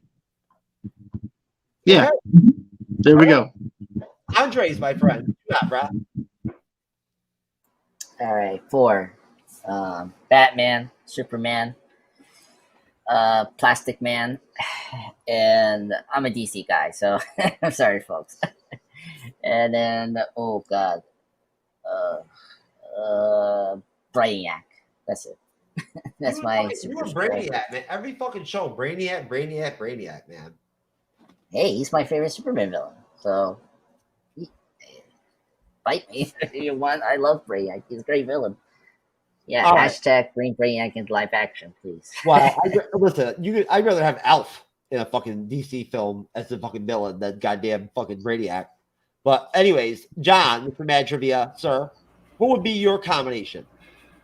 You're gonna hate me Wow. because of these people that I'm gonna put together. Dark Claw, which is a amalgamation of Batman and Wolverine with Ghost Rider, Deadpool, and Scarlet Witch. Okay. I guarantee there's not a single thing in the universe that stops that. No. He No. won. No, and I would definitely go with probably I'd say Gumby, right? And also Jesse from Saved by the Bell. I thought you meant Breaking Bad, Jesse. Jesse from Saved by the Bell. And also Dave Chappelle, but as fucking Robin Hood Prince in Tights, whatever he was, that guy. And then on top of that, also, I'd like it to be as a fourth till I round it out. Probably maybe Gollum from fucking Lord of the Rings. Christ. There you go, baby. That's it. I have a second list really quick. the 4 main characters from Kablam. Okay. Please tell me everyone remembers the Action League now from Kablam.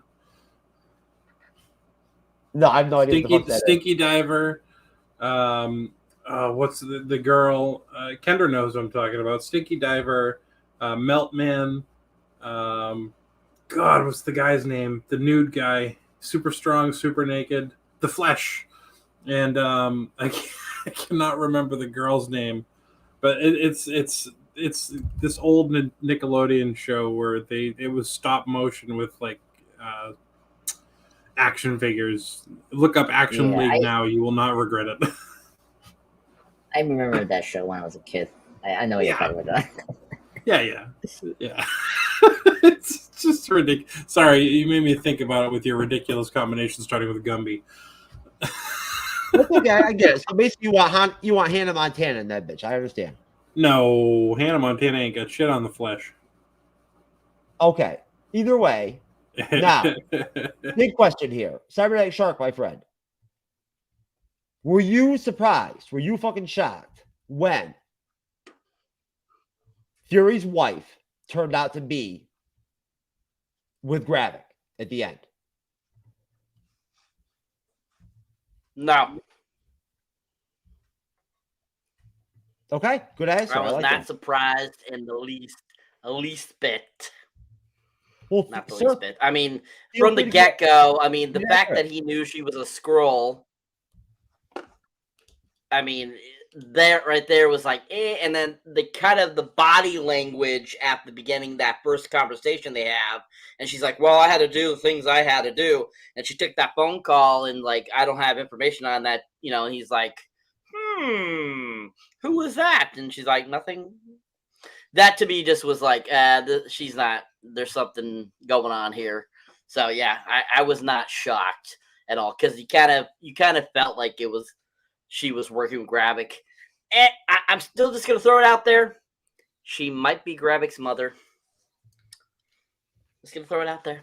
Might be Gravik, and Samuel Jackson might be his father. Oh Just gonna throw my that out there. god! You just took that thought out of my head. I was gonna say that'd be some shit. You never know. You never know. It could be possible. I'm not saying it's 100%. I'm just saying it's a possibility. Yeah. Instead of Hulkling, we get Gravik. There you go. I mean, you know, actually, I wanted to put that Hulkling, you know, Scar, that version of Scar from the fucking finale of She-Hulk, he also would be in the mix, right? The Seinfeld fucking George version of Scar that we saw in the show finale, he should be in there too. You know, George Costanza from Seinfeld. Okay. yeah, that's But what that picture is not Scar though. That's that's what's his name that is trying to make himself Super Hulk. I know. I did not. I felt bad. I did not. And why are you using the kid that died in the movie Arachnophobia? Still? Listen. What do you mean? What are you talking about? Like, okay, put that picture up again.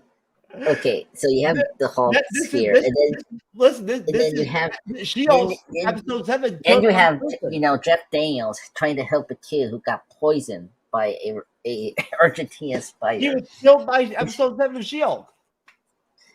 Oh, okay, just enough. I mean, look how pissed off she is, man. I want to really quickly interject with the thought that Cyber reminded me of. The phone. When she got off that phone, he looked at that shit. There is no doubt in my mind he picked it up and went through it. Zero doubt in my mind. And yes, that spider is actually playing with that dude's balls too. Just to be clear. But that's Will Poulter from Meet the Family, or whatever the hell that movie was. No, you know what? And I didn't even mention it too. I didn't bring it up, but now Andres, when we first started off with the episode, right, we do get another flashback, right? Yeah. Now, I enjoyed it. I enjoy these flashbacks. I do. They don't always work. Sometimes they don't. So far, they've worked, I thought. Right now, this episode, I feel like it was very direct. Like it was not very twisty turny.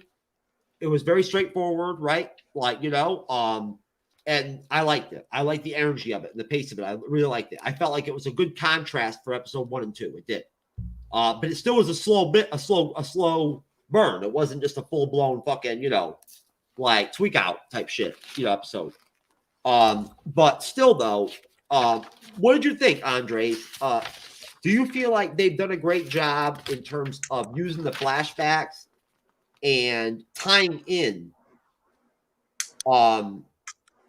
filling in these gaps for us, almost in a fan service style way, yet still in a kind of issue way in the MCU, like we want? Like they've done a good job with that in the series by doing the flashbacks, right? Telling us and bringing up Fury's time with S.H.I.E.L.D., how the Skrulls affected him and helped him and whatnot as his spy network after Captain Marvel's film. Piece of shit, garbage. Anyways, but no, you know, and then right, you get the flashback where you know, it's 95. No, 1998. That's what it said. Oh, 98? Okay. Okay. Yeah. That's right. And Nick does meet his future wife, right? Mm-hmm. And what I assume was her first time taking that form, right? That she ends up, I guess, like staying with. But and obviously he's gonna bang her, right? There's like that, you know, that's the whole gist of the conversation. But she also brings up the villain of the Black Widow film, right? You know what I'm saying? Yeah, Dragons. Yeah, that's right. Yeah. Did you like that? I mean, did you enjoy how they're sort of trying to interject some of that fan servicey kind of tissue Marvel MCU type shit that we love, that we all love? They're kind of trying to give us that. Yeah, I mean, well, if you don't like, it's kind of funny because Black Widow, the flashback from Black Widow was also set in 1995, so it's very cool to see that they're connecting these like these separate worlds into more of the continuity, which is good. Didn't you just say it was 1998? No. This flashback is 1998. This is 3 years since the 1995 events of Captain Marvel, and it's also the opening flashback for Black Widow. Remember when Black Widow, you know, because the Black Widow family were in Ohora or something like that, the state in 1995 to steal something from Shield during that time. What state is that? Or I cannot say that state's name. I'm sorry. Anyway, so yeah, this was good flashback because it forms the dialogue that, you know, from Talos and the van that, you know, over the years they've been helping him stop terrorist attack and you know, infiltration and, you know, all that over the last 20 or 30 years now or whatever. Making Fury into this top agent, so it makes sense we have this flashback. But also, the flashback forms something about Fury that we don't know about. Just, you know, with the series that he's married with this Skrull. So, but yeah, so the flashback is good. I liked it. I mentioned earlier the technology, the de-aging is good with Sam still, which is great. So, yeah, I just want to know more about her, and you know, like I do like like how after 5 years since he blipped, like she had to like grieve as a widow, and then when he came back, she was no longer a widow. So so I think the flashback did everything right as any flashback. But, yeah. There you go. And you know, of course, you would know all about flashbacks, Andre, since you are a time traveler and everything, as you've already clearly established. To be a Doctor Who. I'm the doctor. That's right. We still don't really understand what you're talking about, but we like it. Anyways, and you're really cool too. You know, but either way though, Cyberneticshark, sir, what'd you think of the use of the flashbacks across the span of the series, and then how they used them in this episode? I mean, they're doing a pretty decent job. Not like Willow, where it made no fucking goddamn sense. Oh, God. So yeah, I think that they're putting them very strategically into these episodes to give you a background on what they're trying to get you to the point to be. So, I mean, like how they started off this episode with that flashback was smart because they rolled right into the present day. Then, just like in previous episodes, there was a sequence where they're talking about something and you don't know really what they're talking about. And then they went to the cutscene to show you what they're talking about to kind of get you in the know-how. So I think that their use of the backstories in this show have been very well done. I've enjoyed them. All right. John, sir, your take. I am losing my focus for the time. What are we talking about? One more time, please. What do you think of the use of the flashbacks so far? You could go ahead and go into the other episodes too, but I mean, how effective was it this episode? Have you liked it? How do you think they handled it well throughout the series? I thought so. Up to this point, I'm actually really impressed with how they handle it. It's going to be kind of, I guess, in some degree off topic, but the fact that they're so able to process the de-aging as well as they are, considering everything else that's been poorly executed in terms of visual effects over the last year and a half, 2 years or so, has really made it so I'm not taken out of those scenes, which is something that I would have been worried about otherwise.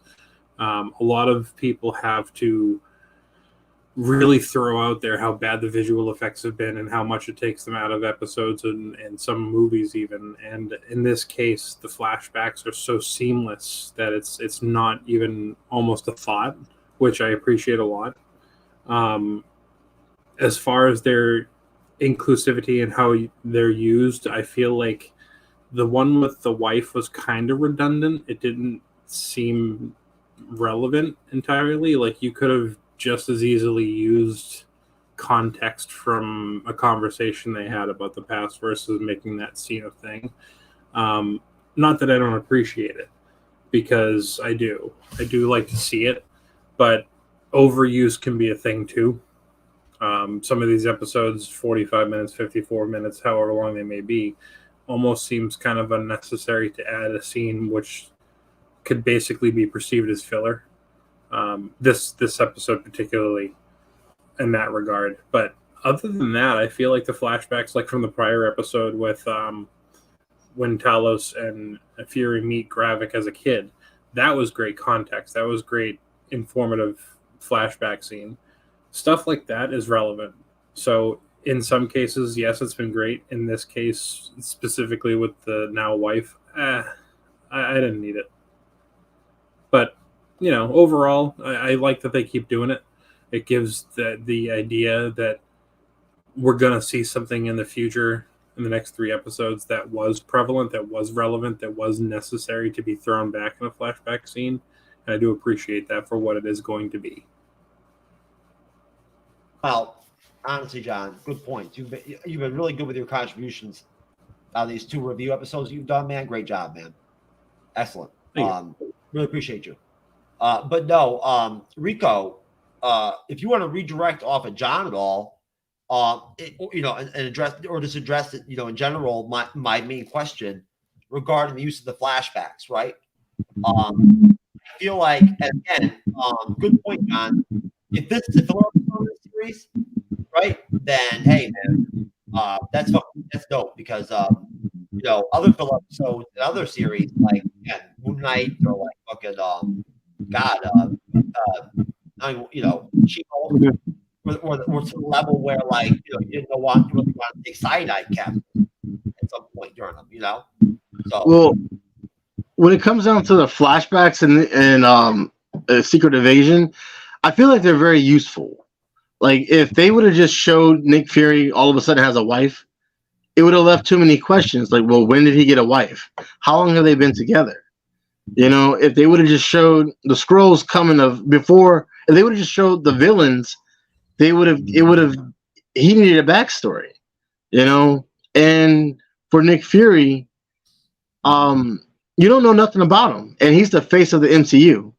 Besides Spider-Man and Tony Stark, you got Nick Fury, and a lot about those 2 characters, but the other person that you see majority of the time, or at least spoke about, or their face when it comes to Marvel, would be Samuel Jackson and Fury, but you don't know nothing about that character. He's so secretive.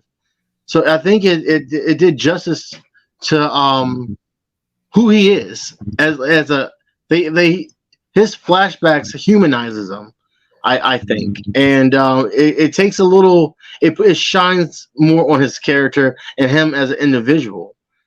And that's a lot of, we don't ever get that from that perspective when it comes to Nick Fury in any Avenger or just MCU movie. So the flashbacks, I think it helps it helps bring his character full circle and well-rounded. And we get to know another side of him opposed to just a person that knows everything. You know, we get to see his struggles. We get to see we just see a different emotion from him. And that makes a well-rounded character. And it was much needed and very necessary. Well, definitely. You know, and going off the private chat, we'll just give you an idea of like the deep professional, intellectual, meta type, you know, dialogue we're having in there. I'm wondering if possible that if maybe the Skrulls should consider like a side hustle, right? Like, I mean, fuck Viagra. You know what I'm saying? Like, if being a Skrull means you can shapeshift from having like a tiny penis to a huge one, then they should model that shit, bitch. Capsule that motherfucker. You know what I'm saying? Sell it. Let's do it. Right? Come on now. You know, help them little dick motherfuckers out. Right? Reed Richards brand Viagra. There you go. Nico, how's life in the deep ocean? What is it called? What's that trench called over by Australia? Is it, I got a brain fart right now. Oh my goodness. I think you're living it's Mariana's Trench. Yeah, the trench. It goes to the trench dimension, motherfucker. That's where he's at. Yeah, somewhere around there. Hey, there's the ascension dimension, the trench dimension, all good. You know, except the ascension dimension is less audible. But Andres, my friend, your thoughts, sir?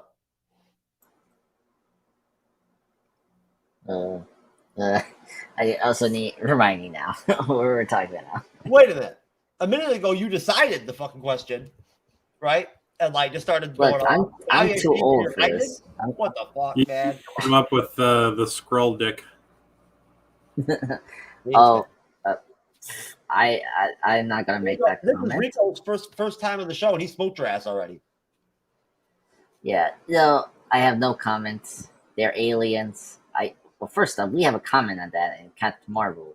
I don't think they have bodily functions at all. If you remember in the movie Captain Marvel, they don't take a shit. So, they don't urinate or. I mean, you don't know that. We really don't like. You understand, aliens have different body functions. I believe that it's proclaimed that they become human inside and out when they become human because they even get the DNA. Yeah. So, okay. So that's why that would be why Fury's wife aged, and why she had booty call time with him. Yeah, that makes sense. Yeah, okay. I was listening to Andre's tangents so many times it just fucking aged her. You know. First off, everyone in the audience of the internet, I do not do the chantums. I'm being framed here by Jeff, who does a lot of chantum about massage and sexual stings and drugs all the time, where I try to talk very sophisticated analysis on these episodes for the most part. Kendra, do you hear this shit? Anyways, Andres, we love you, brother. We love you. We do. Kendra, my friend, you tell me, what do you think about, I guess, you know, what your anticipations or expectations will be with episode 4 as we're hitting this midway point in the series, right? Are you trying to be, do you not want to be too optimistic at this point? Are you trying to go into things a little bit like maybe soft pedaling them a little bit? Like you don't want to go into episode 4 with too much heavy of expectation that it's just going to continue on? You know, I mean, or are you feeling optimistic? I mean, I have no reason to backpedal or soft pedal. I have every bit of excitement for episode 4 and what it could bring. I mean, we've literally been handed so many grenades in this episode that I'm ready to watch the chaos when they all go off. I would love to see what happens with Priscilla or Vera and what impact that's going to have on her and Nicholas Fury's relationship. I mean, I agree, going back just a little bit, I agree with Rico about how when you go back in the past and you get that flashback, that it is imperative because it sets up not only a dialogue, but it gives us the emotional sequences that we wouldn't have gotten to see if it was just a conversation. You don't get to see the exchanges of eyes. You don't see the smiles. You don't see you don't hear the tone change when they say their lines. I mean, it is a beautiful experience. And it also, for those of us who are slightly denser, it also confirms 100% that he knew ahead of time who he was dealing with. There was never a question of whether she was a Skrull or not in his mind. He knew.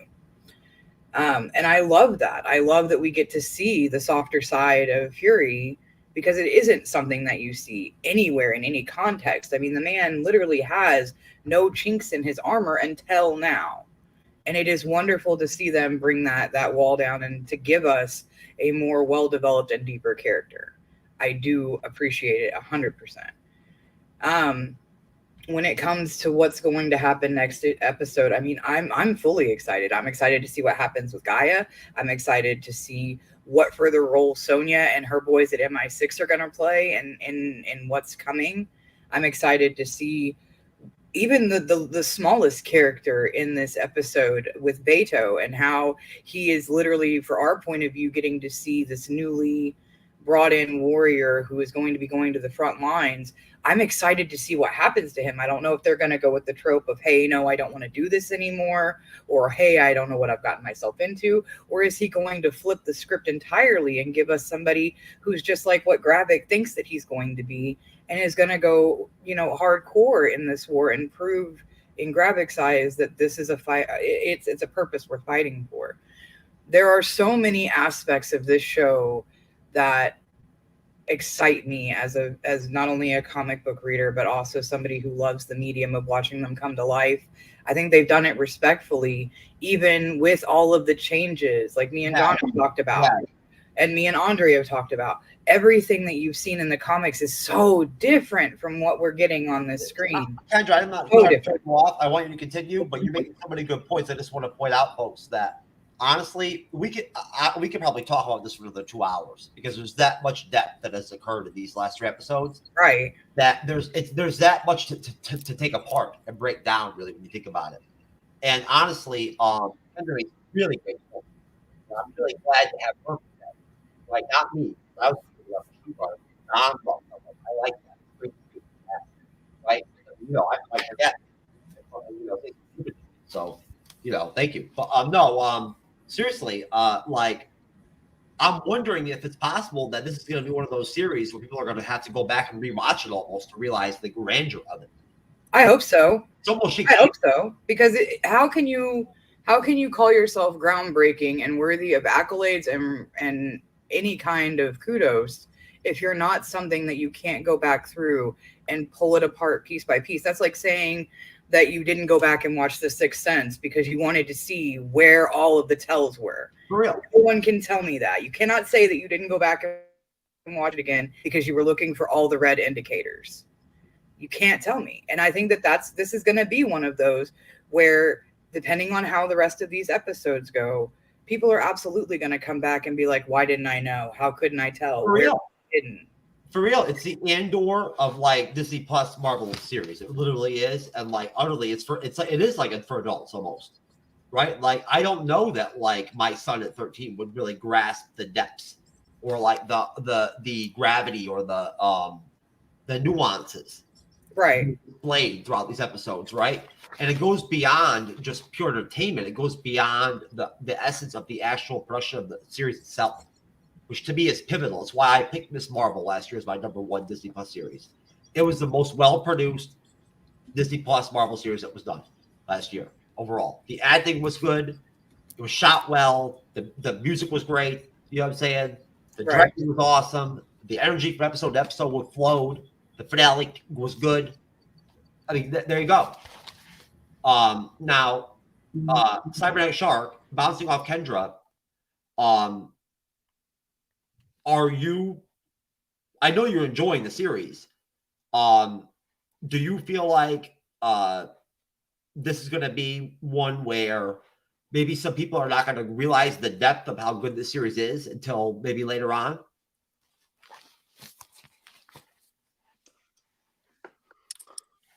So, any show that makes you want to go back and rewatch is something that you would want to go back back and rewatch anyways, because there's something about it that brings you back to wanting to watch it. And Secret Invasion so far, the first 3 episodes have really done a good job of wanting to majority of the songs majority of the episodes I have rewatched twice now already, because I wanted to make sure I didn't miss anything. So, I mean, these shows tend to, if they're good, have rewatchableness 100% down the queue. Now, I know a lot of people aren't going to agree, but there's quite a few that have been rewatchable in my eye. Like, I just rewatched all of Moon Knight, and Moon Knight is way better the second time around. You find out a lot more, you understand a lot more, and you get more in depth into what these characters are about. On that first go around, you know, it was a good show. I liked it. I would say I gave it a 7 or 6 or something like that for the series overall. Watching it again, I would give it a 10, because there was so much that I understood better rewatching it the second time around. Now, Moon Knight's one of those shows too that you have to do a threesome first before you rewatch it to then elicit that feeling. No, you just stop smoking crack and you'll figure it out. And so basically with Secret Invasion, I feel that the first 3 episodes are very rewatchable. So I think that I have high hopes for the next 3 episodes are just going to be fantastic. I only see it going up from here. And, you know, some people probably might not view that way, but oh, well, that's just how it is. But I foresee it being a really good series overall, and I'm looking forward to the next 3 episodes. Rico, would you agree with Cyber? 1,000%, 1,000%. Moon Knight was so much better after I rewatched it, and I believe Secret Invasion, after all 6 episodes are out, I believe it's 6 or 8, 6. Yeah, I think 6. It's going to be better when you binge watch it, because there's so many characters with their own agendas and misleading aspects, and there's so many things that you watching it once a week every Wednesday with so much time in between every episode, you don't really pick up on everything, or you forget, and you don't tie in everything from 1 to the 3rd, 4, 5, 6 episodes. I think after it's all out and said and done, to rewatch the whole thing and binge it, it's going to be so much better than watching it once a week. Yeah, it'll almost be as good as we binge watch Echo, right? Huh? I'm kidding. I'm joking. It'll be almost as cool as when we binge watch Echo. Oh, okay. I'm sorry, bro. I know that you're in the trench again, man. I feel you. Well, no, you're not actually coming through very clearly. Oh, I'm not? Yeah, you're breaking up. Oh, you know what? I'm sorry about that. That's my, actually, I don't know what the fuck the problem is with that. I have no idea. But either way, is it better? Do I sound better now? Yeah? I apologize. I'm so used to sucking big black penises. Sound the same. Right? That, you know what I'm saying? I'm like, I forget to come close to the microphone. I used to be like, like that. So, you know what I mean? So, just to clear the fear up real quick, Rico, that's an inside joke in the chat. Not just randomly Jeff admitting he likes big black dick. Yeah. Oh, I could have sworn he has a big black dick face. That's all. So honestly, too. Right? Kicks in the night the show down me. Welcome to the club. I look at my microphone and it's Chio's dick right in front of me. I'm like, oh, what the fuck? Pause me. Yeah. Anyways, but John, my friend, what are your thoughts? What are you thinking? I mean, are you loving it? Are you loving Secret Invasion so far? Are you fucking jacked for episode 4, 5, and 6? I am very much excited for the remaining parts of the series. To mirror what everyone else so far has said in regards to rewatch, I feel like once we get to episode 6, if you watch this show in reverse, you're going to see all kinds of things that you didn't see before. And it's going to make a little bit less sense, of course, going backwards. But I feel like with a lot of the shows that we've seen come out of Marvel, everything has been tied together fairly well from start to finish. And the rewatches generally do give you that whole perspective of, oh, I can't believe I missed that. Now, in some cases, of course, it's not exactly true. Like, still the fucking bee and the goddamn swan, all those random little obscure shits in WandaVision that we all thought were fucking Mephisto turned out to be red herrings like a motherfucker. But I do think the general consensus would agree that most of the time when you watch a show from start to finish in binge form, you do get a better perspective of everything that you missed the first time. And I think that's going to be very much doubly so here, because we are watching people who we think are Skrulls. We are speculating to this person being a Skrull or that person being a Skrull. And we're going to find out by the end of episode 6 who was, who wasn't, who is, who they've always said they were. Was Gravik really the person we thought he was this entire time, or was he pushing his own agenda for the sake of legitimately just for the betterment of his own people, or was there more to it? I feel like we're all, as we always have been for most of these shows, we're being left with more questions than answers per episode. But I am seeing that we're going to be tying it all up in a nice, very clean bow by the end of episode 6. And so far, I've gotten nothing short of excitement going forward. Rico, I can tell you, man, if you decide to go with a straight audio podcast at some point and this whole like trench dimension that you're going down with that, like you're gonna have to find some kind of like interesting niche to fit into and whatnot with your content, because this shit is intense, man. Like, it adds a whole like, it adds a whole new vibe to the atmosphere of the show, bro. It's like, you know, totally positive. I mean, I'll be honest. He couldn't go just audio, Jeff. The sound would be there. That's what's causing it. Is that what it is? You know what, Rico? Yeah, it's not his video. Cyber's right. I didn't. You know, I should have told you that. My bad. If you want to, if you go straight audio and just use an avatar or whatever and whatnot, it will get rid of that sound. That you'll hear it when you watch the video and whatnot. You'll see what we're talking about. The whole like, it literally, dude, it sounds like you're literally deep sea at a rave diving. club. Like you're deep sea diving in the fucking deep ocean right now, like watching fish and shit. Yeah. Not right now because you're muted, but yeah. Yeah. Kendra, how would you describe that though? What? How would you describe the trench dimension sound? It just sounds like a noise machine that you use to go to sleep. Andres, you look like you're depressed. Did the sound affect you that badly? No, I'm just waiting. He's an old man. He's tired. Oh my fucking god! That should crack me up for a minute.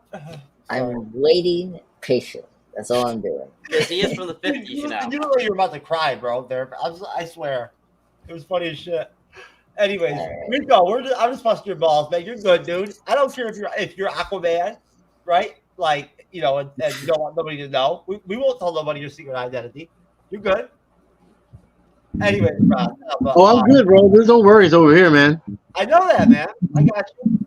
I can't wait to come to a show over there with you, so I can participate in it and be partially responsible for that shit too. Yeah, that'd be great. Right. My friend. Sir. Are you super stoked and optimistic for the rest of the season of Secret Invasion? Talking to me? No, I'm talking to Andres. Okay. So now the trench zone has become like a drum. No, I think you're talking more of Siren. That's when the Sirens got you like telepathically. So if you've seen any mermaid / siren lore, it happened to you. Anyway, that wouldn't attract any man in their life if a siren was trying to use that sound, bro. They would be like, "Whoa, let's steer away from this shit." What did Andres even just say? I don't know what he even said. I mean, seriously, I have no idea. Ken, Okay. Language. What was that? Yeah, no, like I mean, it was Klingon funny, language. but Klingon language. Anyway, So forget about Jeff. Jeff is too high. He's taking too many drugs. Anyway, I love you. So anyway, so yeah, I'm excited for episode 4. I think this third episode hooked me in the right way, because this is where I don't know what you guys experience with falling out in the series, but like for Pulling Disney out? Plus, I don't like it. well, yeah, like from the other Disney Plus shows, like episode 3 of 4 is where a lot of us kind of lose a little like attention. This didn't, so I was very surprised. So I'm very excited to see the next 3 episodes, as a lot of people are saying.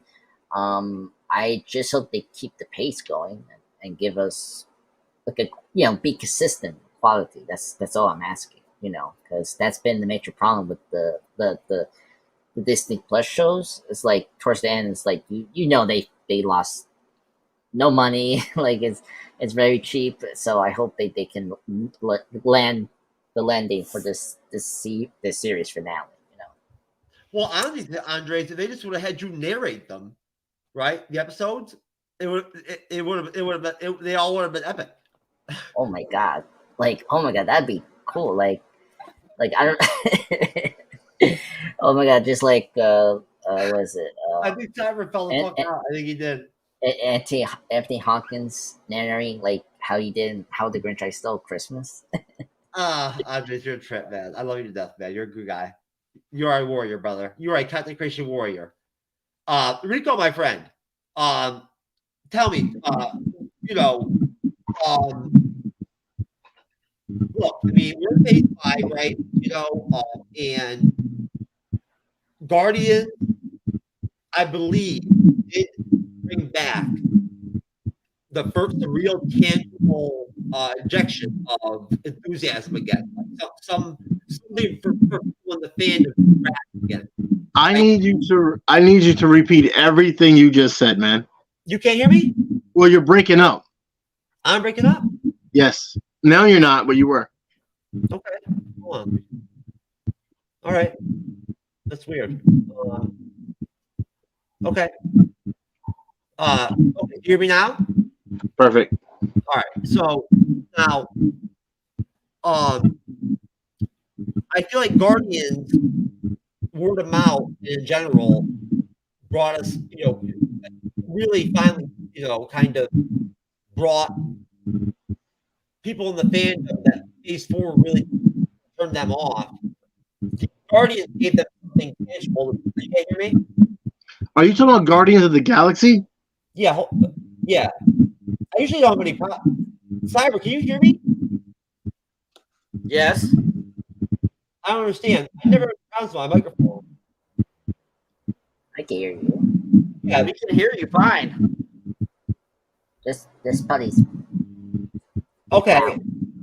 No, Rico, I don't think the audio on your end must not be good or something, man. I'm saying Guardians, yeah.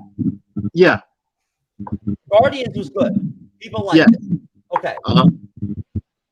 Do you feel like Secret Invasion is another piece, right? To kind of bring in that confidence back in the fandom, the MCU, to where it'll kind of maybe start to gin up people wanting to go to the movies again and spend more money. Reverse the trend. Well, I think yes and no. The reason why I say yes, because the MCU was getting very stagnant. It was getting dry, and I kind of felt like they were just starting to throw things up against the wall and see what stuck. And it became very comical, and it lost its emotion. It lost its emotion, and people tend to connect and relate to emotions. Not everything has to be funny. And now I feel as though they're going to more of a serious side or more of a mature side in the MCU, and that's not to take away from the kids. So it's still not going to be R-rated or anything like that. But I feel as though they're taking it in a different direction where people can actually feel for characters and root for them and not just go to the movies to get quick one-liners and see epic explosions. And I feel for a while that's what the MCU became. And like I said, nowadays I think they're going in a completely different direction where you can actually invest in a character or really truly miss a character when they die off or when they just leave. When it comes down to Secret Invasion, I think it's not like any other MCU show or movie. The Secret Invasion has a lot of depth into it, and it's not nothing about it is quirky. Nothing about it is really comical, unless it's dry humor or it's more mature humor. But it's not like, oh my goodness, I can't believe I'm about to say this. It's nothing like Miss Marvel, which was, you know. And for a while, that's where Disney was trying to take the MCU, and I'm happy and grateful that they got a reality check and realized that they were only going to lose numbers. Be careful about how you talk about Captain Marvel and freelancer, all right? You're like, I question any man respect for women. No, not Captain Marvel. I want Miss Marvel. Okay, all right. So make sure. No, I'm just kidding. I'll fuck with you, man. Some asshole came on the show one time and did that to me. I fuck with talk shit about Captain Marvel and Captain Green shit. One time, he flipped the fuck out. So I remember, like, flipped out, started telling me that I must not respect any women. Like, no, I actually liked Miss Marvel. I watched it all, but it's just I didn't like the direction, like comedic wise and quirkiness. I really did not like that direction. And I understand, like, you got to gear it towards all ages. And I guess that's where I was being biased about. I just wanted a little bit more mature. But how mature can you make a 16-year-old girl in high school? You know, like it is what it is. That's just a demographic that it was geared towards. Sure, I mean, it depends, you know, on who they hire to be a coach for the young men. Right? Mm-hmm. If they throw me in there, advise the young ladies there on the team, I help them mature in their superhero or hero or whatever. It would be different than possibly another coach. Mm-hmm. You know, I mean, right? But either way, I might have a different tactics and style with my but you know, either way, Andre's top poker guy, my friend. And this will be our last question, guys. We're going to plug. What would you say would be your take on please, Rico, I apologize. I usually don't say this, but your shit, that fucking ocean sound shit is fucking me up, man. I am like about to have an anxiety attack. Thank you, sir. I feel like I'm literally in the ocean right now. No, I'm just kidding. But anyways, what do you call it? Andres, my friend, is it crazy in a way to you that like utterly it ends up being Secret Invasion of all series to finally give us some fucking hope that they'll actually do Daredevil right, do the Punisher right? Fucking, you know what I'm saying? Like come correct with Ghost Rider and shit and whatnot, and Blade and all that. They had to do. They're doing the Secret Invasion, right? After they crucified Moon Knight and shit and whatnot and everything, right? Which was like the one that I was looking at as a metric with that shit. You know, like, isn't that kind of weird in a way that, I mean, literally, this is like heavily mature. This is like if HBO Studios produced series, this is it, right? In Marvel, like Marvel version. So what do you, isn't that kind of strange? No, I mean, I kind of agree with Rico a little bit about the, like, I think it just really comes to the creative team if they pull off the film and then the TV show right. You know, like the reason that Guardians was successful was James Gunn. You know, that was James Gunn's property. That was his baby. That was his vision of those characters. So that's why everyone liked that film, because it was, you know, it had a clear vision. That was the issue with Phase 4. That was just like Phase 4 was, you know, as you know, Rico was mentioning, you know, it was throwing stuff in. It also was Drexler's, despite the multiverse thing they were trying to build. It was just still like, okay, where are you going with this? So with Phase 5, I think we're in a better position. Like we know where we're going with the phases of the Marvel Cinematic Universe until the new Avengers films we're gonna get. So yeah, I think Synchronization is just a good show that's mature, which I'm happy about, and I cannot judge what people think about this show. I mean, everyone has different tastes on these projects. That's the thing. Everyone likes the cosmic, you know, fun, but also deep Guardians films, and everyone likes Miss Marvel because it was was fun. It was fun. Who liked Miss Marvel? What you talking about? The 17 blue-haired lesbians? Oh, I'm sorry. I'm thinking Captain Marvel again. I'm complaining. I love Miss Marvel. My bad. Yeah. So that's why you and I like Miss Marvel, because it was fun. It was great. Miss Marvel's awesome. Yeah, so it tells the story right, and so yeah. So everyone has different opinions how these projects go. I think Phase 5 we're doing okay. So I think Synchronization is in a good step, just like Guardians 3 was. So that's it. Kendra, my friend, who I do actually find your blue hair awesome, just to be clear. Right? And even if you were a lesbian, I'd still think it was dope. Either way, though, I'm just wondering, you get where I'm going with this. This actually validates, it makes me feel more confident about Daredevil coming out. It does. To correlate. Do you feel the same way? I mean, I'm excited anytime they bring a comic book character to the main screen. I don't care whether it's trash or whether it is absolutely amazing, because the doorway is now open. So, I mean, I'll be happy when we start seeing all kinds of characters coming. When the Jar Jar Binks solo series comes out and whatnot, you're going to feel inspired? Absolutely. I love Jar Jar Binks. I mean, I don't absolutely get any of the hate that was thrown his way. That was the greatest Sith Lord to ever roam the spaces. So, yeah, definitely. I love me some Jar Jar too. But no, seriously though, I mean, let me rephrase.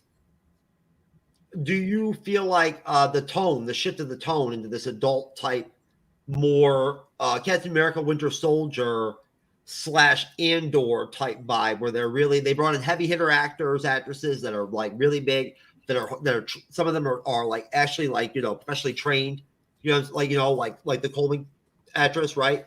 And I mean, you got Samuel L. and Mendelsohn together are like fucking vanilla, baby, right? Like, you know what I'm saying? Like, they just literally are like a fucking powerhouse. Like, that's why would you agree that they're being so selective with using them together in scenes? Because they know how good they are? I think that they've proven that they're transcending from their movies to their TV series, and I think that that's a smart move on Marvel's part. It keeps a cohesive universe, which is wonderful for fans, because instead of it being a recast or a rehash in that case, where we're having to listen to the same story again and again, they're trusting in the intelligence of their audience and in their target market. So I love that. I think that Marvel is doing that a little bit better than DC currently with the TV shows. I think that they are testing the waters, and they're finding that their fan audience is receptive to what they're doing. So I do hope that they continue bringing more and more characters, and I hope DC takes notes. John, do you believe that that the tone of this series and the direction they've gone in with Secret Invasion is something that's going to help inject some energy into the fandom, and do you think that people are going to enjoy the aspect of it and whatnot, that it'll be well received overall? It's hard to say, because evidently superhero fatigue is a thing, despite the fact that there are a lot of us that are just hardcore into the fandom, myself being amongst those numbers. I don't see an issue with superhero movies. I don't see an issue with the amount of superhero movies and television that's been coming out. What I do have an issue with is the fact that the critics are turning a blind eye to the concept of them being good, simply because they feel that there's an overproduction of them. The fandom themselves will always speak clearer than the critics that are paid to do so.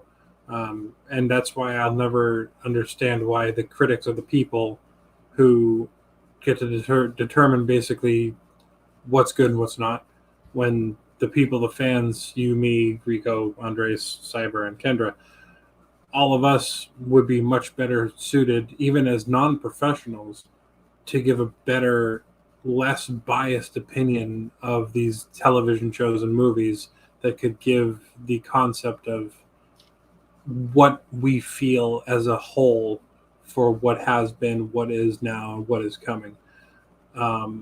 So I do think that us fans will always look forward to what's next because we are fans. As far as critical acclaim goes, I do truly think that the critics need to just shut the fuck up and let us be the critics on that regard. Because I'm looking forward to whatever's coming. I'm looking forward to everything that's coming. Everything. Absolutely everything. DC, Marvel, Image. I mean, fucking Invincible Season 2 is coming out later this year. I cannot fucking wait for that shit. So anything superhero, anything action, anything that seems to be on the downturn to some people, give it to me in spades. I'll take it all. Me too, man. Me too. Just thinking about the Ironheart Disney Plus series is what actually reversed my erectile permanent dysfunction, right? Really?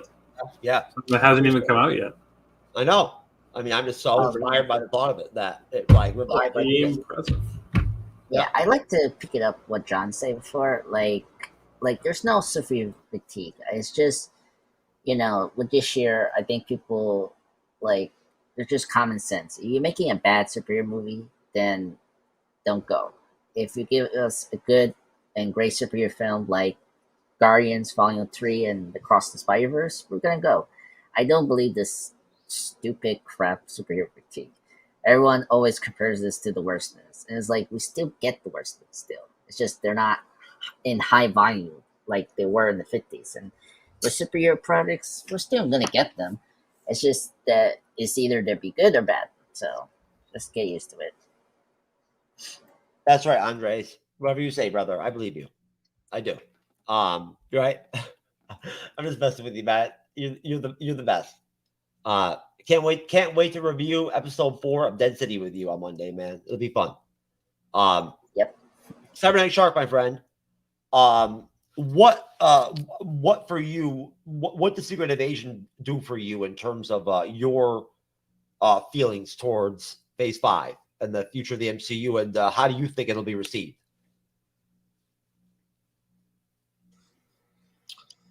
Well, I mean, it's being perceived pretty well, I feel. I feel a lot of people have mostly positive things to say about it. It doesn't affect my view or the way the future of the MCU is going, because the MCU is a very much an intricate moving machine. We never know what's going to happen. A lot of people might say they have ideas. They might think, it possibly could go this way. It could possibly go that way. Most definitely, I get that. But in general, I feel that you really don't know what you're going to get, especially with these last couple, stages, the Phase 4, of course, and then the beginning of Phase 5 here. A lot of people are having a lot of problems with what they're putting out. So we don't know exactly where it's going to go. They could try to go in the right direction. It feels with Secret Invasion, they're trying to do that. It's pretty legit in how they're doing it. So, I mean, it's a good sign. But at the same time, that could be a fluke.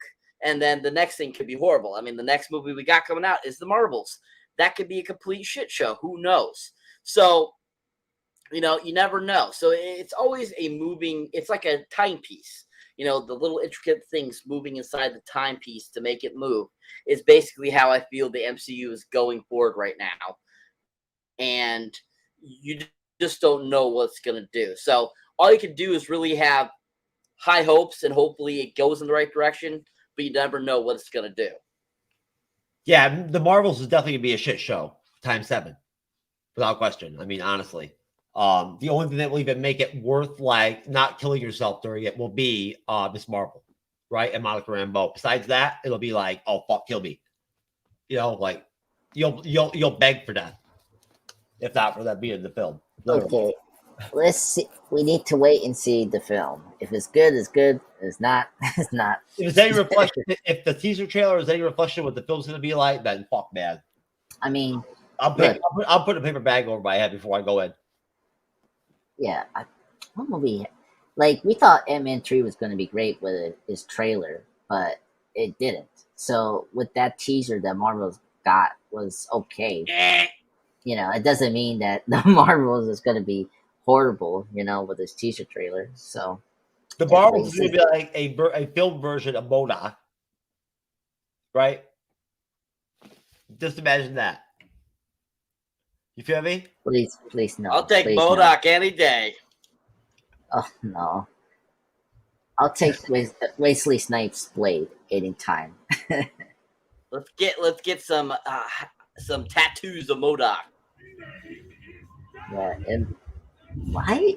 What is this? No, you don't need to see this again. I am not a dick. MODOK. There you go, Cyber. For you, baby.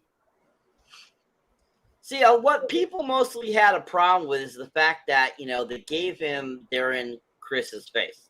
They made him Darren Chris. And that's what a lot of people have a problem with. And I think that was clever on their part when they wrote that into the script. Bring him back Darren, because we really didn't know if he actually died or what really happened to him in the first film. So it was a good way of giving full circle to his story. And why not use MODOK as that vessel? Because going down into the quantum verse, what could happen to him? Anything could happen. So, that was a cool, I thought, legit idea.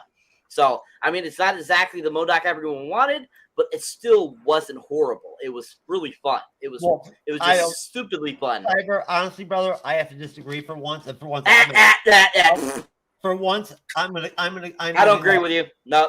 I'm gonna pull my my being the comic book. You talk too much on the show. Whatnot? Background person for once. I'm actually gonna pull the comic accurate card out right now. I don't do usually. What is he saying, people? I have no idea what he's saying. The comic book version of MODOK is not a fucking clown like that, bro. He's not. Yeah. So who cares? Like I said, that's why I said it plays out for the story. We're getting a professional MODOK. That's what it's not supposed to be. It's not supposed to be the MODOK from the comics. This is Darren Chris's version of MODOK. Because that acronym can be used. All right, guys. People go to comic book movies expecting to see what they read, and they're always going to be disappointed. Every aspect of it is going to be a disappointment. And that version of MODOK completely fit the look, the style of that movie. Was it the best MODOK? No, not by far. But for the aspect of the movie and how it flowed, it completely was relevant, and it made perfect sense to have him like that. Once again, when you go to a movie, if you're a comic book reader, that's what I do for a living, and you go into a movie theater to watch any Batman, Spider-Man, DC, Marvel movie, you're never going to get a comic book accurate movie. It just doesn't make sense. It will not make sense. Comic books are only 36 pages. There is no way you can fit 36 pages into 2 hours. It's just not possible. So I'm sorry, Captain Marvel, Miss Marvel, they're going to be great movies. They're not going to be anything like the comic book. I'll take that back. They're not going to be great movies. No, that version of MODOK was like the version of MODOK for the multiverse, the dimension where every single point is in 7th place in the Special Olympics. Your hurdles. You feel me? You're giving yourself the Special Olympics medal. That's your opinion. But if you had a more serious MODOK in that kind of movie, he wouldn't fit. Correct. He wouldn't fit. He would be so out of pocket. It wouldn't mesh well. But it was very smart. It was very smart to take that kind of villain from Ant-Man, which was horrible. He literally shrunk a dude down and wiped him up and threw him in trash, which was awesome. But they took that kind of villain, gave it some time frame, put him in as MODOK, and you actually ended up liking the villain. You know how good of a writer you have to be to make you like a villain? Think about it. You really take a moment and think about it. It was perfect, and it was perfect for that version and that style of movie. Any other way, I'm gonna go back to reading myself now. And those fucking people from the quantum realm, the whole dude and shit and whatnot, those people, those two together in the movie, right? That would be a fucking movie, bro. Seriously, the Tuskens and those fucks from the quantum realm. Straight goal, baby, right? You know what I'm saying? Your hard on for the Tuscans is scary, sir. It's scary. Yo, you get Chloe to direct that shit, bro? You want Chloe Zhao to direct your Tuscan version of a spell. If Chloe if you do that, it's if you do that, that's gonna be scary. It's gonna terrify the young children. Hey, listen. All I can tell you is, at the end of the day, you know, there you go. That's simple. Thank you, folks. Great review. Appreciate all of you. I would give my rating for the show as a panel tonight a 9.75, but I've got to deduct 0.25 points from Rico for the fucking deep ocean trench fucking vibe shit.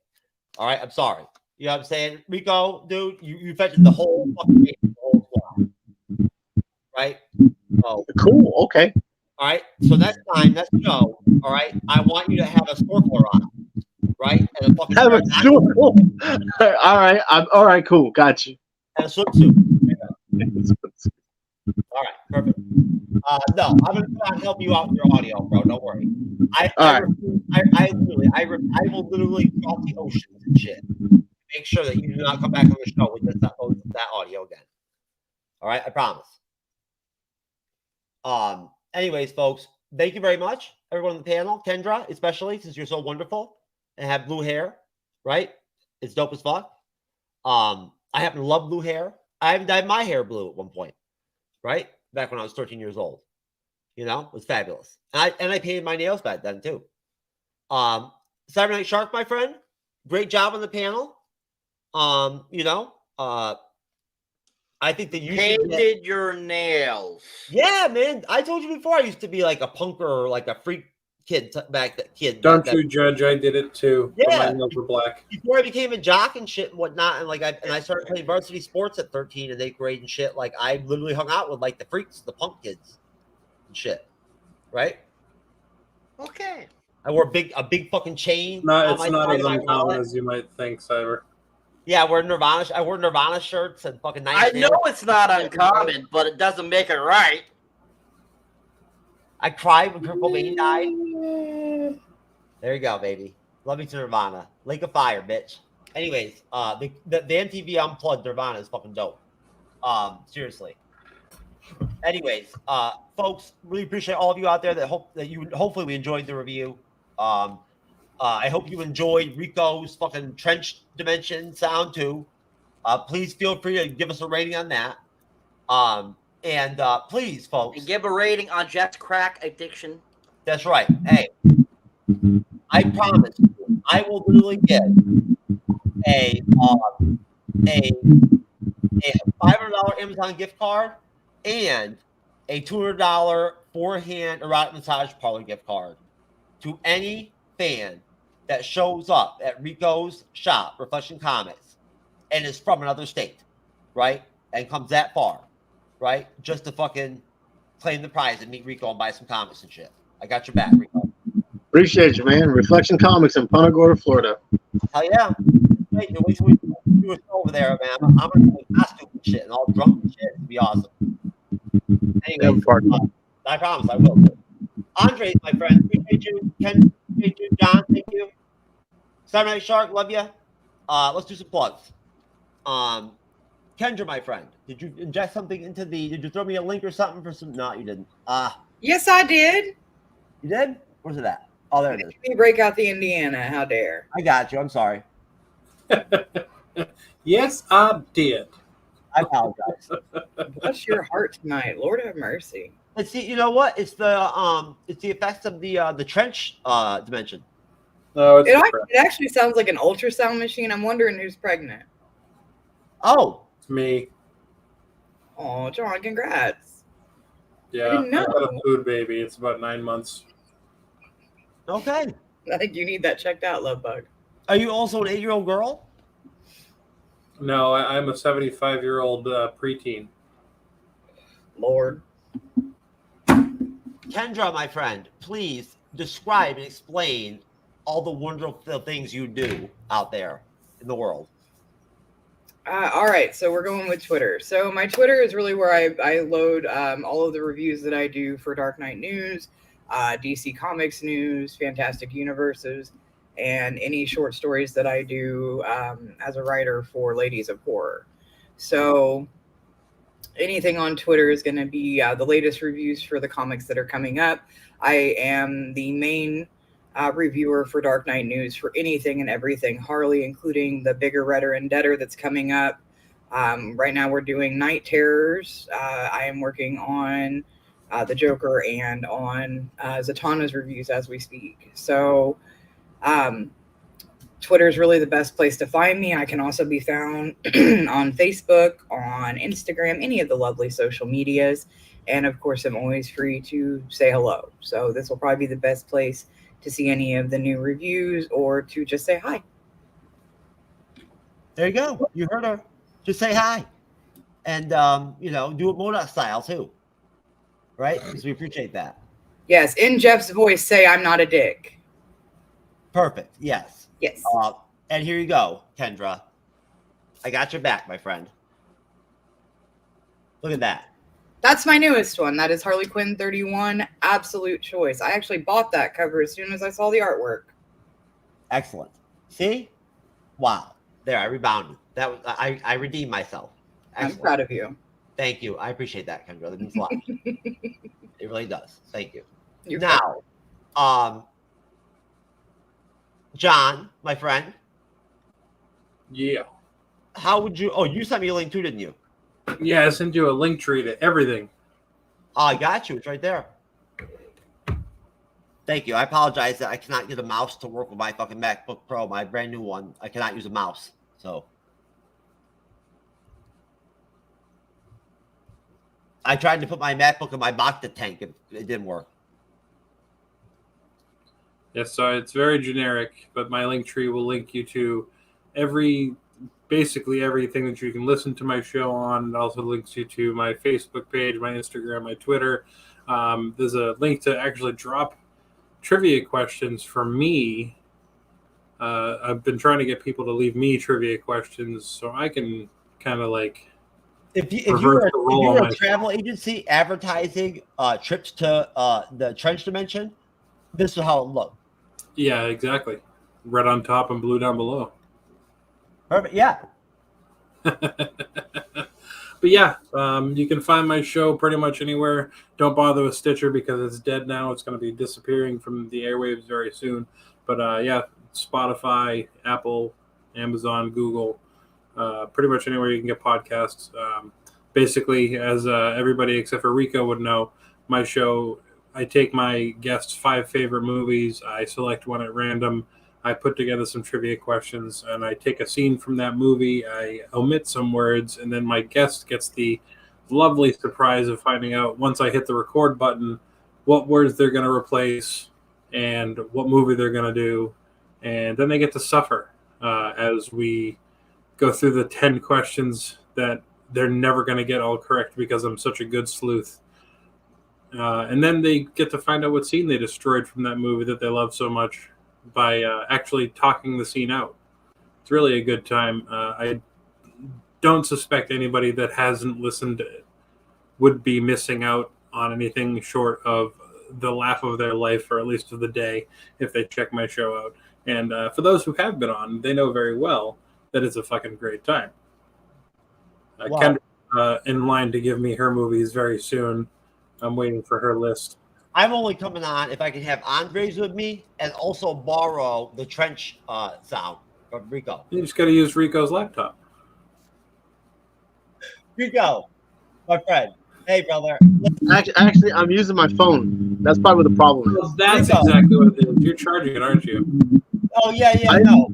I took it off the charger. That probably is that. Can you still hear it now? Is it still just as bad?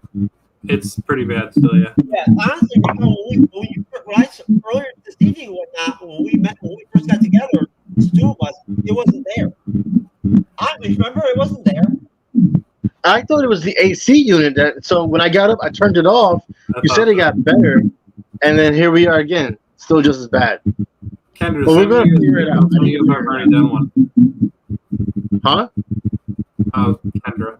She wrote something in the chat. I can hear you. I can hear that Send you me said your John. 6 movies. Send me the 6 movies you have, and I'll tell you if I've already done any one of them, so you can get rid of that one by process of elimination. John, just remember, I just want to be in your podcast, not with Jeff.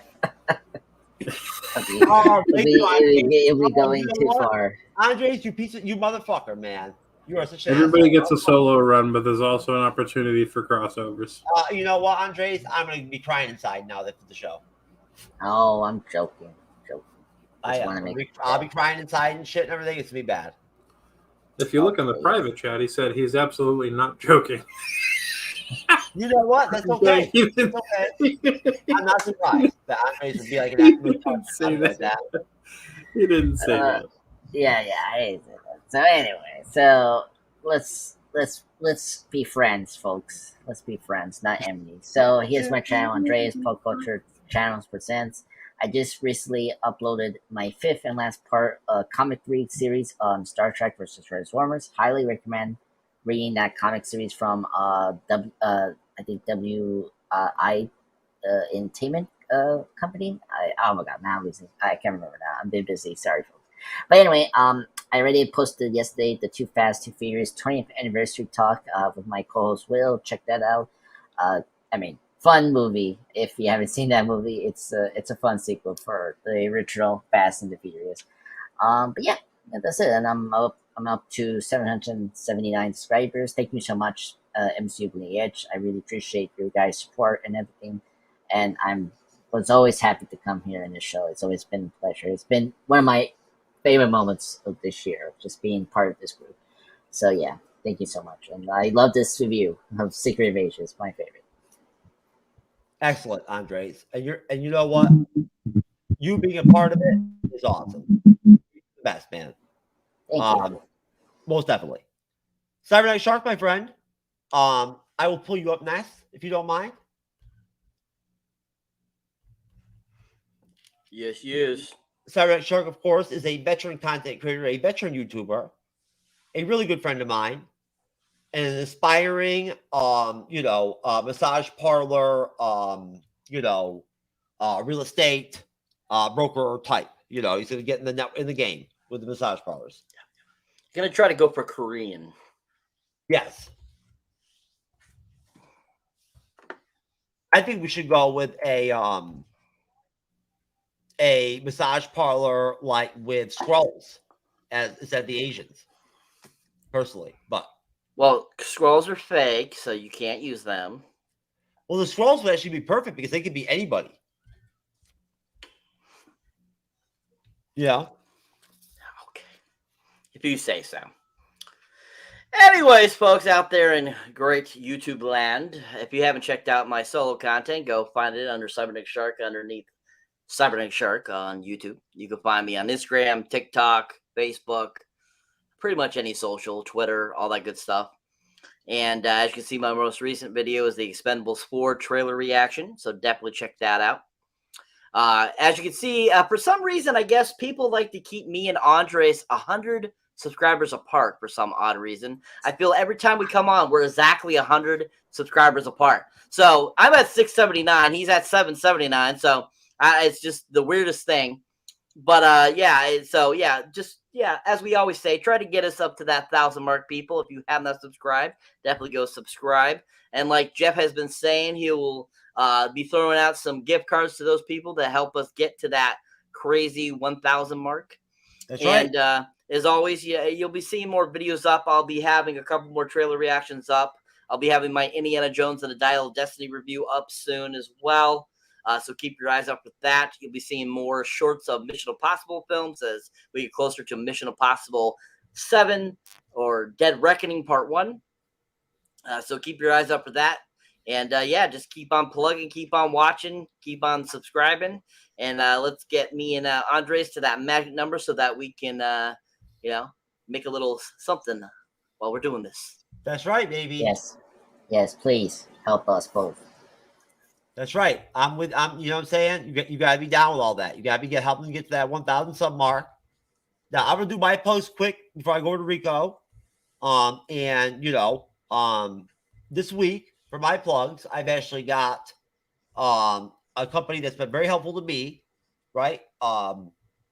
With my permanent erectile dysfunction, right? They have mints, right, that you can take that improve your sex life and make your penis hard, right? You know, see, skip waiting rooms, no pharmacy lines, trusted ED medication, right? You got options, baby. See? Look, there you go. Mint, Viagra, generic Viagra, they're everything, baby. So if She-Hulk episode 7 fucked you up and everything and whatnot and scarred you for life, hook up, just look for hymns, right? And regain some dignity again as a man. There you go.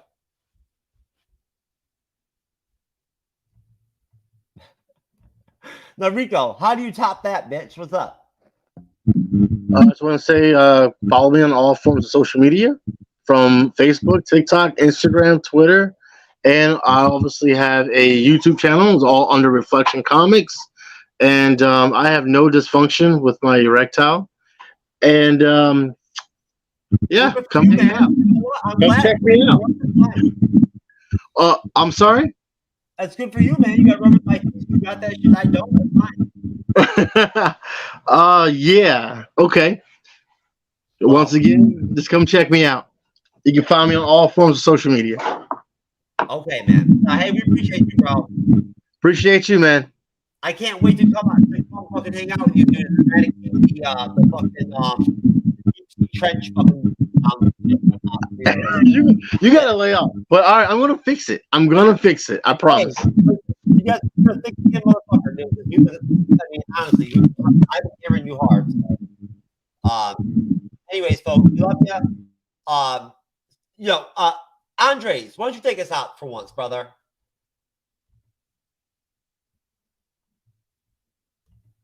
Come on, don't you have some 13-minute outro or some shit you want to do? Nope. I don't have that. I'm sorry. All right, that's fine.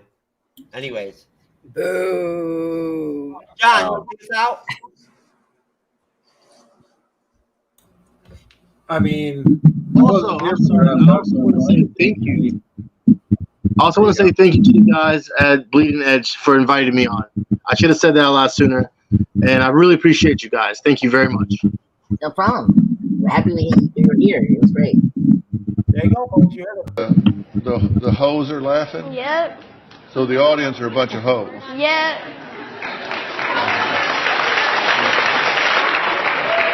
Catch me outside. How about that? Huh? Catch me outside. How about that? Catch you outside? What does that mean? What I just said. Catch her outside means she'll go outside and do what she has to do. That's what she's talking about. Oh, yeah, this yo. is all. Yeah. Let's go. We just gotta go hard.